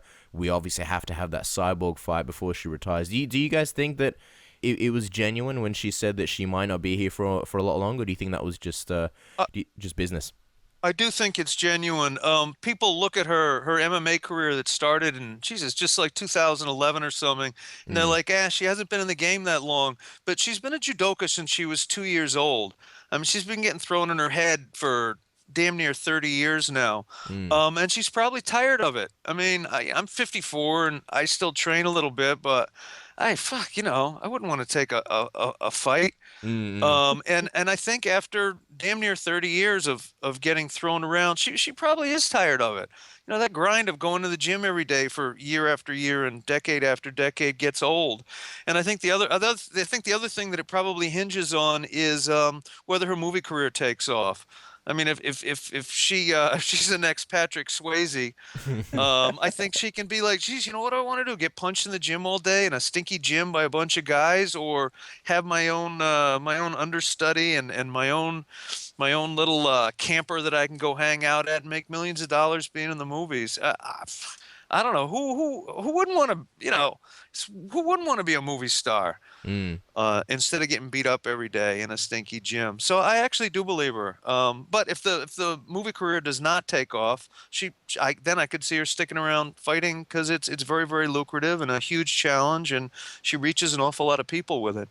Yeah, certainly. And I went through her book. I read through that book, and it's just crazy for people that haven't read her book. Just some of the stuff that she's been through. It's like you almost wonder how she's able to fight now, what she's put her body through. So I think the other thing that it depends on is Edmund. I think he's pretty on her in terms of making sure she's motivated to fight. I don't know how humanly possible it is to be that motivated for that much longer. So I think I wouldn't put it past her being in the UFC for another, I think 3 or 4 years. But after that period, I think she moves on. But then again, I'm not sure. Maybe down the track she returns for like a super fight or something. We never know what's going to happen. So also I think like the WWE are dying to use her, so she might have a recurring role with them once she moves on from MMA. So whatever it is, I think I agree with you, Kirik. The movie stuff, if she becomes a huge movie star, we saw how Gina Carano's gone. She's an absolute movie star now. I think the money is just too ridiculous to turn down the track. So, yeah, what about you, Cass? What do you think? Well, look, I guess it depends how you take it. If people are hanging on that UFC 193 might be a last pay-per-view or maybe a couple after that, then I don't buy it. But I think, around the 4-year mark, that's when I would sort of start getting nervous and a bit shaky and thinking, okay, I don't know how much longer Ronda Rousey is going to stay in the game. I mean, like you mentioned, Kirik, who doesn't want to sit around and tell people to grab them water? That's been my life dream, to have someone who just follows me, and then when I tell them to get water, they get me water. That's a great life. What happens now? Just no one gets you water? Nah, I dehydrate. Do you still ask, though, or is it just one of those I ask, no one answers. Nah, these people, man, unbelievable. Yeah, just for everybody listening out there, she is 28 years old, so about 3 or 4 years, early 30s, 31, 32, makes sense. But anyway, guys, let's move on to the next topic. And going from one superstar to another one who is looking to have one last run in the UFC, Fedor Emelianenko. Now, many people are worried that Fedor isn't the fighter he once was after his rough run in Strikeforce. Obviously, he lost to Verdum, Dan Henderson, Bigfoot Silva. I mean, it wasn't really the same Fedor we were used to seeing. Now he might be possibly going to going to the UFC, fingers crossed. I want to ask you guys' opinion. Does he have what it takes to go into the UFC and hang in there at this stage in his career? We'll go with you first, Kirik. I do not think. Let me back up. I'm as big a Fedor fan as ever I've met. I actually have a picture of him stuck up on the wall. I don't think, unless they give him a title shot right off the bat, which is a possibility, that he has it in him to work his way up through the UFC's top 10 to a title shot. People look back on Fedor's run, and he won 27 fights in a row, or whatever the number was, and that's extraordinary. It may never be equaled at his level. But if you look at the individual fights, he wasn't nearly as dominant. Babalu did fine with him under rings rules. We're going through his entire career. If you we're looking at the unified rules instead of rings rules. Arona actually beat him. Yeah, Big yeah. Nogue did really well. Mark Hunt almost submitted Fedor, almost ripped his arm off. Fujita took him all the way down to the end of Queer Street. Krokop, Fedor said Krokop gave him the toughest fight of his life. Arlovski was beating the stew out of him until he tried to jump knee. So Fedor is no Ronda Rousey in terms of how dominant he is in each fight. Fedor was in a ton of fights where the margin between winning and losing was razor thin. So if Fedor gets 2% worse in some of those fights, he loses, and everybody gets worse as they age. It's not like if Ronda Rousey lost her right hand, she would still win, and I mean that literally.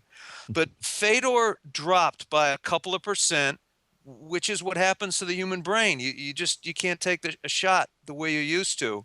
And so he started losing fights that he was winning, and that brain is not going to come back. So I don't see him being able to work his way up through the UFC's top 10 to a title shot. But I do think that if the UFC signs him, there's a chance they'll give him Verdum. It's a rematch. It gives him big money because he'll get points on a pay-per-view. And it also means if he loses, they can use him again. If they bring Fedor in and they give him some not even top 15 guy, and Fedor loses that fight, what do you got? You got a guy that has a big contract that you can't make any reasonable fights for. I think they'll probably give him Krokop when he comes in, or possibly Hunt. But I would not be stunned if they actually. I mean, I would be the happiest man in this sport if Fedor came into the UFC and they gave him an immediate title shot. But I think that's the only way you ever see him in a title shot. Let me just interrupt there, Kirik, before Casper jumps in and ask you, do you think he needs this for his career? A lot of fans are saying this Fedor going to the UFC could be big because obviously he's a huge star in Pride. He was in Strikeforce, but being in the UFC would really complete his career. Do you think he needs it? Do you think he needs to be in the UFC? Absolutely, positively not. If you look at the history of the UFC championship, the UFC title, like nobody's defended their title 3 times ever. And Fedor won like 27 fights in a row. He's going to be the greatest heavyweight of all time, and he always is going to be, in my opinion. He does not need to be in the UFC, but he wants to be.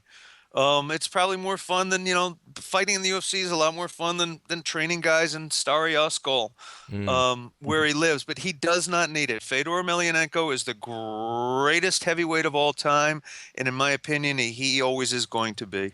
Damn, we're all agreeing here. Basically, yeah. Casper's hoping for a Jerry Springer moment. I was hoping for things that I was going to be like, I absolutely disagree with you, Kirik, but I pretty much agree, spot on. Especially as far as Fedor not needing to go to the UFC, but the fan in me just wants to see him fight again. Like you mentioned, I don't know if anyone does. I don't get the footage of him training in Stary Oskol, but if I did, I'd probably sit around all day in front of my computer and eat popcorn or watch. So it's a lot more fun to watch him in the UFC. And hey, possibly, I mean, fingers and all toes crossed that he might even fight a UFC 193 in Melbourne, Australia, because then old Dennis and myself get to interview Ronda Rousey and Fedor, which is like, I mean, life complete. We're probably retiring after that. Radio orgasm. Pretty much, yeah. We wouldn't even know what to do. We won't have a movie to move on to like Ronda Rousey. We'll just move back into unemployment.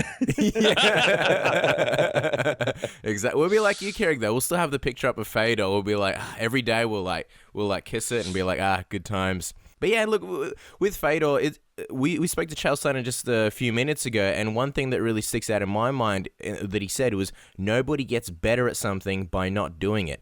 And I feel like even though Fedor's been, training guys and doing seminars, he hasn't been fighting competitively, and it's just very hard for me to see him coming back and really being all that competitive.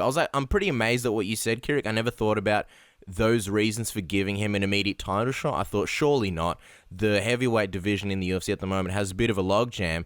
I mean, Cain Velasquez just got the rematch. Arlovski, a lot of people wanted to see him get the title fight. Stipe Miocic is right up there. You've got Overeem and Junior Dos Santos. Ben Rothwell as well. Can't forget him. Any one of those guys could potentially be fighting for the title shot. So my thinking was, if Fedor comes in, no way is he going to jump all those guys and get the title shot before them. But what you actually said makes a lot of sense. And the latest rumors are that Fedor may not even be in the UFC. Apparently money is a factor. These are all just rumors and hearsay.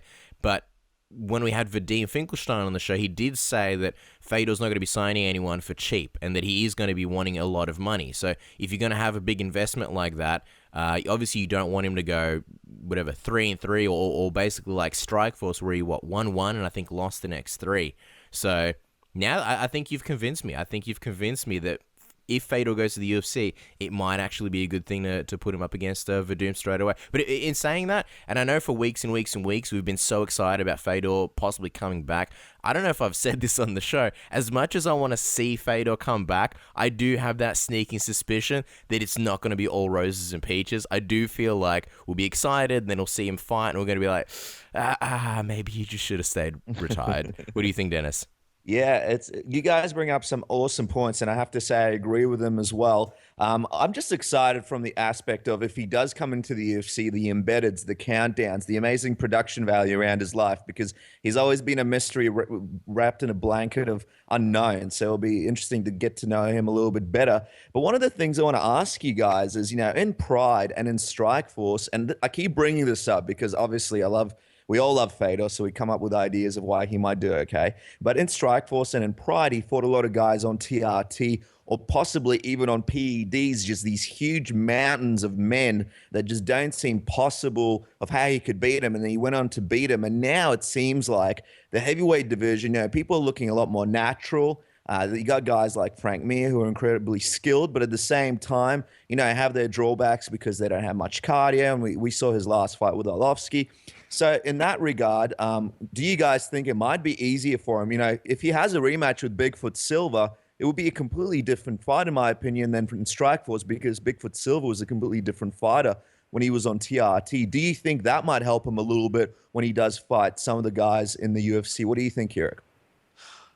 Yeah, I do agree with that. I think when the UFC acquired Pride in 2007 and they brought all the Pride fighters in, I think that because not only did Pride not check for PEDs, but sometimes the lack of a test was even in the contract. I think a lot of the top Pride talent had to get off the gear, and I think it took them a couple of years to readjust to training without it. So you had a lot of the top Pride talent getting crushed at first, and then they found ways around it, not ways to cheat, but ways to train differently, cleanly, and come back. I do. Yeah, absolutely. I'm trying to think. You've got Henderson, who's no longer on TRT, and you've got Bigfoot, who's no longer on TRT. And I think it's math. Fedor, I think, would have an easier time with either Bigfoot or Dan Henderson now that they're off TRT. Absolutely. There is also the fact that Fedor's gotten older, and you see what happens to people's bodies as they get older. I mean, Arlovski, on the very same show this episode, he mentioned that he thinks the prime for heavyweights is around about the 36-year-old mark, 36 to 40. And I can understand that, that there's not as much reliance on speed in the heavyweight division, and it is more about power as opposed to the lighter weight classes. So I can buy that. But nevertheless, the long layoff, I find it hard to believe that Fedor is just going to jump back on the saddle and there's going to be no cage rust or ring rust. The other thing is, I do think the level of technique has improved over the years, and I still think you put Cain Velasquez in Pride, I still think he would dominate. Fabrizio Verdum, he's obviously gotten a lot better over the years, but I mean, that's certainly not a gimme fight for Fedor. You got Gino Dos Santos, Stipe Miocic. You got a lot of guys that I think would give Fedor hell if he returns. So I don't know if you give him Bigfoot and Dan Henderson, yeah, those may be very different fights because the guys are no longer on testosterone replacement therapy. But I mean, you give him Verdum, his original loss, that's still a very tough fight for Fedor. Yeah, and last question before we move off the topic, guys. A lot of people wondering, Fedor always one of the smaller heavyweights. Really not that much, he's a muscly guy, but not that much huge muscle. Everybody's always wanted to see him cut down. I'll kick it off with you first, Kirik. What do you think? Would you like to see Fedor get down to light heavyweight? I personally would not, because I think he might get destroyed by the talent pool over there. But what are your thoughts on it? Fedor's a legend in my mind because he's a legend, and I always want to see him as heavyweight. I don't want to think of him as anything else. He probably could make 205 if he had Mike Dolce or somebody pouring granola or muesli into a little cup for him every morning. Is that what he does, Mike Dolce? Wow. It's a little more fancy than muesli, but yeah, he basically gives people six little plastic containers of food per day, and they have to wolf it down. Yeah, I mean he could make 205, I would imagine, but Fedor's a heavyweight to me, and always will be, and it's fine with me if he stays right there. I think that's one of the reasons why he's legendary, because he always was one of the smaller guys, and yet he would find ways to win. I think if he went to 205, I mean, who knows how that would go? I doubt Fedor's ever done a cut in his life. Who knows how that would go? That could be disastrous. What if he doesn't get Mike Dolce? What if he gets someone else and he doesn't have Mike Dolce calling him like, "Did you eat the granola?" "Yep, sweet. All right, cool. I'll be there to pick up my money." And then there's some rumors and hearsay, which, I'll take with a grain of salt, that if it could be a plan for Fedor to go to 205 and fight Daniel Cormier. So if he wins, it sets up a super fight between him and John Jones, which would be fun. It'd be fun to watch. And then if he loses, they could always set up, I don't know, I guess a different fight for him. But again, like I mentioned, the whole I think draw of Fedor is seeing him in there with the bigger heavyweights pulling out wins. And I just think at this point in his age, you don't really see guys going down in weight the older they get. Uriah Faber, guys competed at bantamweight for so long, you see him going up to featherweight now, going back to featherweight.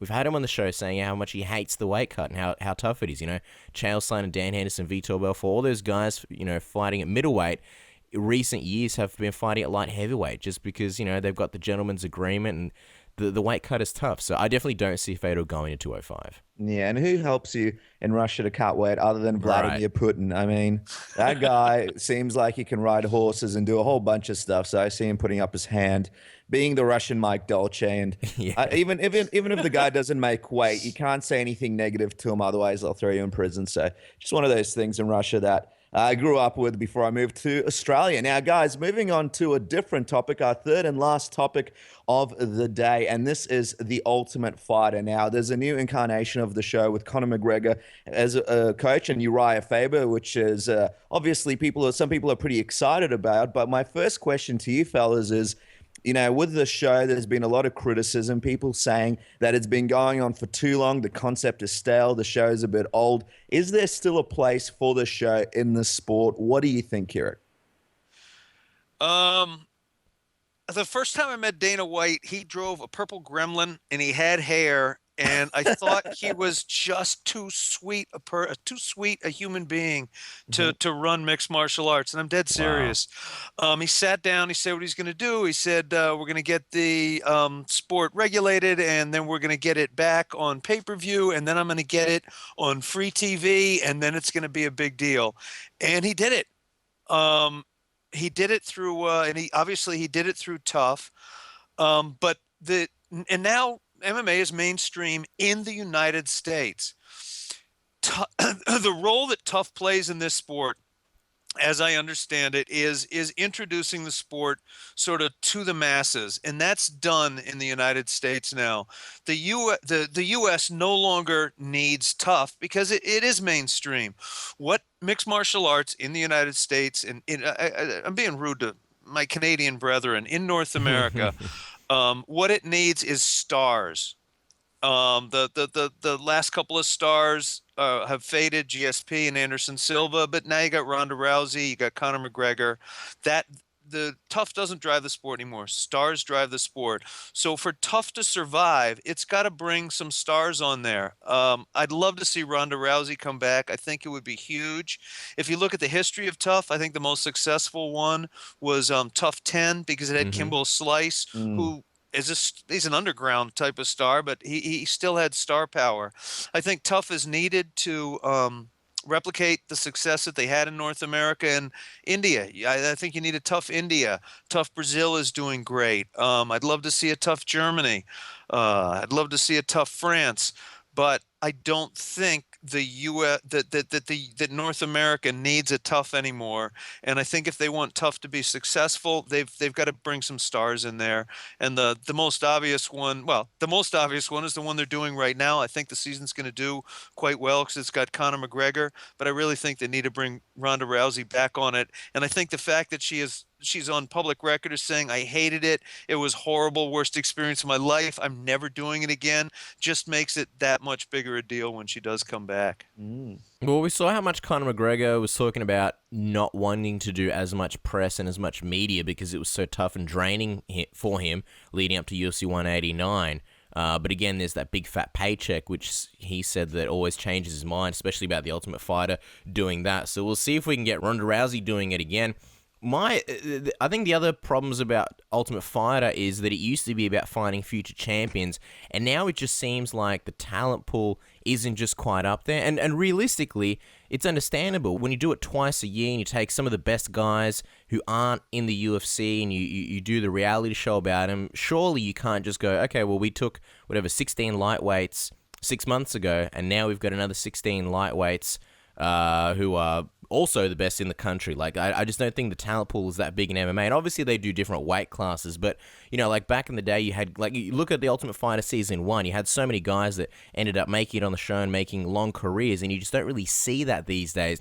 The other problem is that back in the day, it was about whoever wins gets the contract, and that's the only guy that gets the contract. And I think it seems to me like the UFC was surprised at how impactful everybody was on the show, which is why they brought everybody on. But now every season it's like, well, you know that 50% of the cast are going to make it up into the UFC anyway. So it sort of takes away the luster of actually winning the Ultimate Fighter. You don't see as many people becoming champions as you did back in the day, which in on itself is extremely rare. I think only like 4 people who came off Tough have been champions, which is Forrest Griffin, Rashad Evans, Matt Serra, and now TJ Dillashaw, which added a lot of validity to the Ultimate Fighter experience. And the format is old as well. It's kind of the same old thing. Like, I feel like I've started watching more seasons of Tough than I've actually finished watching. Every time there's a Tough, I'll watch the first few episodes, and then it just seems like weeks go by, and I'm like, oh yeah, I've been missing the Ultimate Fighter. And I just, it's good when you watch it, but I find myself not being glued to it. You mentioned about some of the biggest Toughs, Kirik.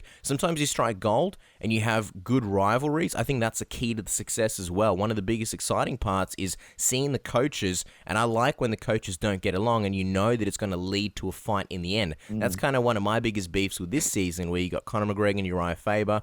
You know, I watched the first episode the other night, and you know, they've got a lot of banter, they've got a lot of back and forth, and it makes me go, like I wish these guys were fighting, but they're not, which is kind of like, well, we're watching this and I'm going to enjoy it and it's going to be fun, but it's just disappointing that they're not going to fight in the end. Some of the best rivalries where the coaches haven't liked each other, and it's led to Tough being a really good promotional vehicle for the fights in the end. Rampage Rashad, like you mentioned, Tough 10.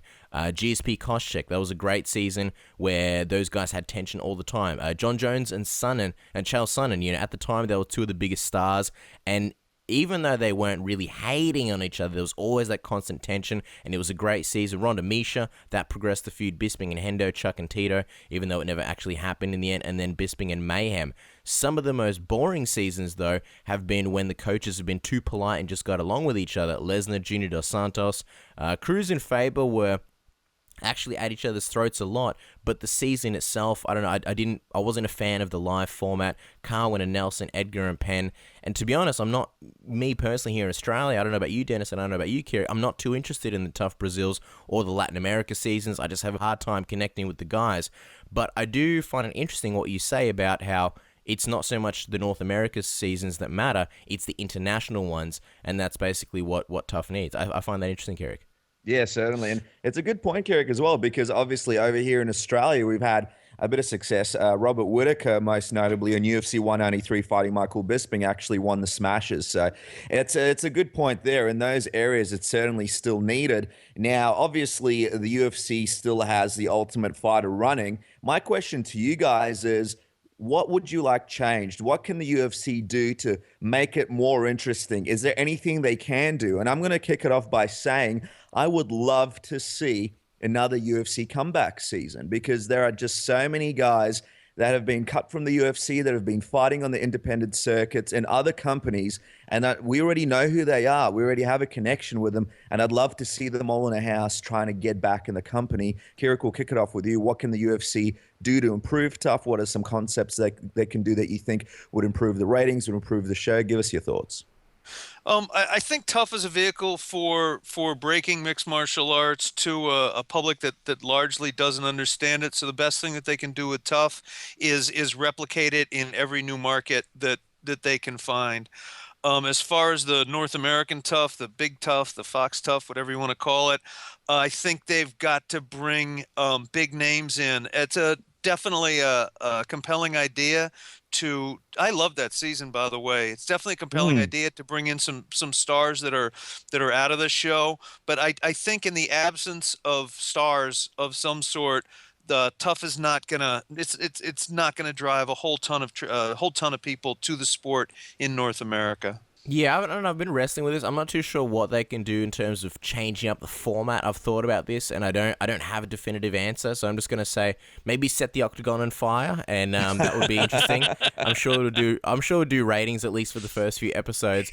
But I guess the big question that we're asking today, does Tough still have a place here? I mean, I don't think it's necessarily a drain on resources. So I think it's better to have it than not have it, even in North America. Because the thing is, a lot of guys go into the UFC, and really, I think in a lot of ways, especially the casual fans, it's not about how good of a fighter you are. It's about whether they can connect with your personality or not. And I do think it's better to at least have Tough around. You do get to see these guys that you may not have watched on the independent circus, or you may not have checked out their European careers or what have you, and you get to see them for, 12, 13 weeks, and you get to know them. And then once they come to the UFC, you're like, oh, hey, I want to watch that guy because I actually watched him for 12, 13 weeks, as opposed to just hearing that, oh, well, he's a world-class kickboxer or he's a really good fighter. So I do still think Tough has a place, and I like your idea, Kirik. I actually really like your idea about getting more international Toughs. Yeah, so we'll have to see what the UFC does with Tough. Nevertheless, Conor McGregor versus Uriah Faber currently going now on Fox. It'll be interesting to see what happens. Now, Kirik, before we let you go, we have to ask you, what's the latest on MMA Underground? Let our listeners know. Do you guys have anything coming up on the website? What can people be excited about? And it's The Underground, not MMA Underground. It's The Underground, or mixedmartialarts.com or MMA.tv. They can call it whatever they want, as long as they go to it. The biggest thing that we've been working on since December of last year is our Facebook page. Most weeks we have the most popular Facebook page in combat sports. I think the most popular Facebook page in martial arts. We've been putting a ton of work into it. Not every week, but most weeks we get 2 or 3 times the reach that the UFC does. So if anybody's listening to this and you just want to be entertained, the first place I would send you to is Facebook.com/mixed martial arts rather than my site, which is mixedmartialarts.com, because our Facebook page is just a nice intro to the funny and sad and amusing and scary sides of martial arts. It's very easy to take in, whereas the Underground is for the hardcore fan base that suffer each other and love the sport and participate in the sport instead of having health insurance. Yeah, exactly. I see a lot of casual fans, like my mates on Facebook, that aren't necessarily MMA fans, but they see something that you guys put out on Facebook, and it'll be like a fight or something funny, and they'll share it anyway. So you guys do a really great job on there. Guys, don't forget to go on the Facebook page, and of course, mixedmartialarts.com or MMA TV. They both reroute to the same site. Check out the forums at the Underground, and of course, you can follow Kirik on Twitter at Kirik Jenness, KirikJenness. Kirik, man, we've been chatting for so long, not only on the show, but through email for a long time. So I can't state enough how much of a pleasure and honor it is to have you on the show, and thank you so much for doing it. Huge pleasure for me. I hope you guys will have me on again before I'm dead. Absolutely. Anytime, man. We're going to take a quick break. We'll be back right after this. You're listening to Bob the Beast Sapp, and that's on Submission Radio. I'm not going to tap this time. Don't call me Tap the Sap. And there you guys go. Not only did we debut the first Tweet Kings on Submission Radio, some huge guests. A big thank you to Chael Sonnen, the American Gangster's first appearance on Submission Radio. Andrei Arlovski, a couple more appearances, Casper, and he may be a Submission Radio alumni. That's a That's a pinky ring going out to his household in a couple more appearances. And Kirik from The Underground, one of the best websites, obviously, around for MMA, a pioneer in the sport. We could have him on the show just to talk about everything that he's done for the sport, but we hopefully have him back on the show soon. It was a real pleasure having him. He's a fascinating guy. He presents fantastic arguments. I was just sitting there when I knew it was my turn to talk. I was just listening to Kirik. I was like, I was just sitting there nodding. I was like, oh fuck, I don't know what I'm gonna say now. But yeah, I absolutely appreciate everybody that was on the show. Thank you to Chael, thank you to Andrei, and thank you to Kirik. That's it from us, guys. Don't forget to let us know what you thought of the episode in the comments section below, especially if you're listening on YouTube. If not, if you're listening on iTunes or TuneIn or Stitcher or SoundCloud or anywhere that podcasts have been found, just hit us up on Twitter at SubmissionAUS. We've got a Facebook as well. What is it, Dennis? Submission Radio AUS? Yeah, it's facebook.com/Submission Radio AUS, as Casper said. Lots of fun stuff there. And if you want to know more about UFC 193, jump on there as well. Obviously, me and Casper here at Melbourne, a lot of stuff going on, even internationally. It could be one of the biggest cards the UFC ever has. Yeah, well, I mean, speaking of UFC 193, there's going to be a sexy little press conference here on Wednesday, Australian time. So that would be what? I think Tuesday, American time. Mm-hmm. And, well, guess what? Your good friends, Submission Radio, are going to be there. So expect content that's going to be on Wednesday in Australia, Tuesday in America. So stay glued to the YouTube channel. It's going to be exclusive. I'm sure you'll see it on the SB Nation websites like Bloody Elbow, MMA Fighting, and MMA Mania. And before we pull the plug for another episode, of course, don't forget to subscribe, don't forget to like the video. Before we pull the plug on another episode, Dennis, any last words for the fans? Well, that's right, Cass. As people know, movie reviews galore on Submission Radio. This week, I'm going to tell you one to stay away from. American Ultra with Jesse Eisenberg and Kristen Stewart.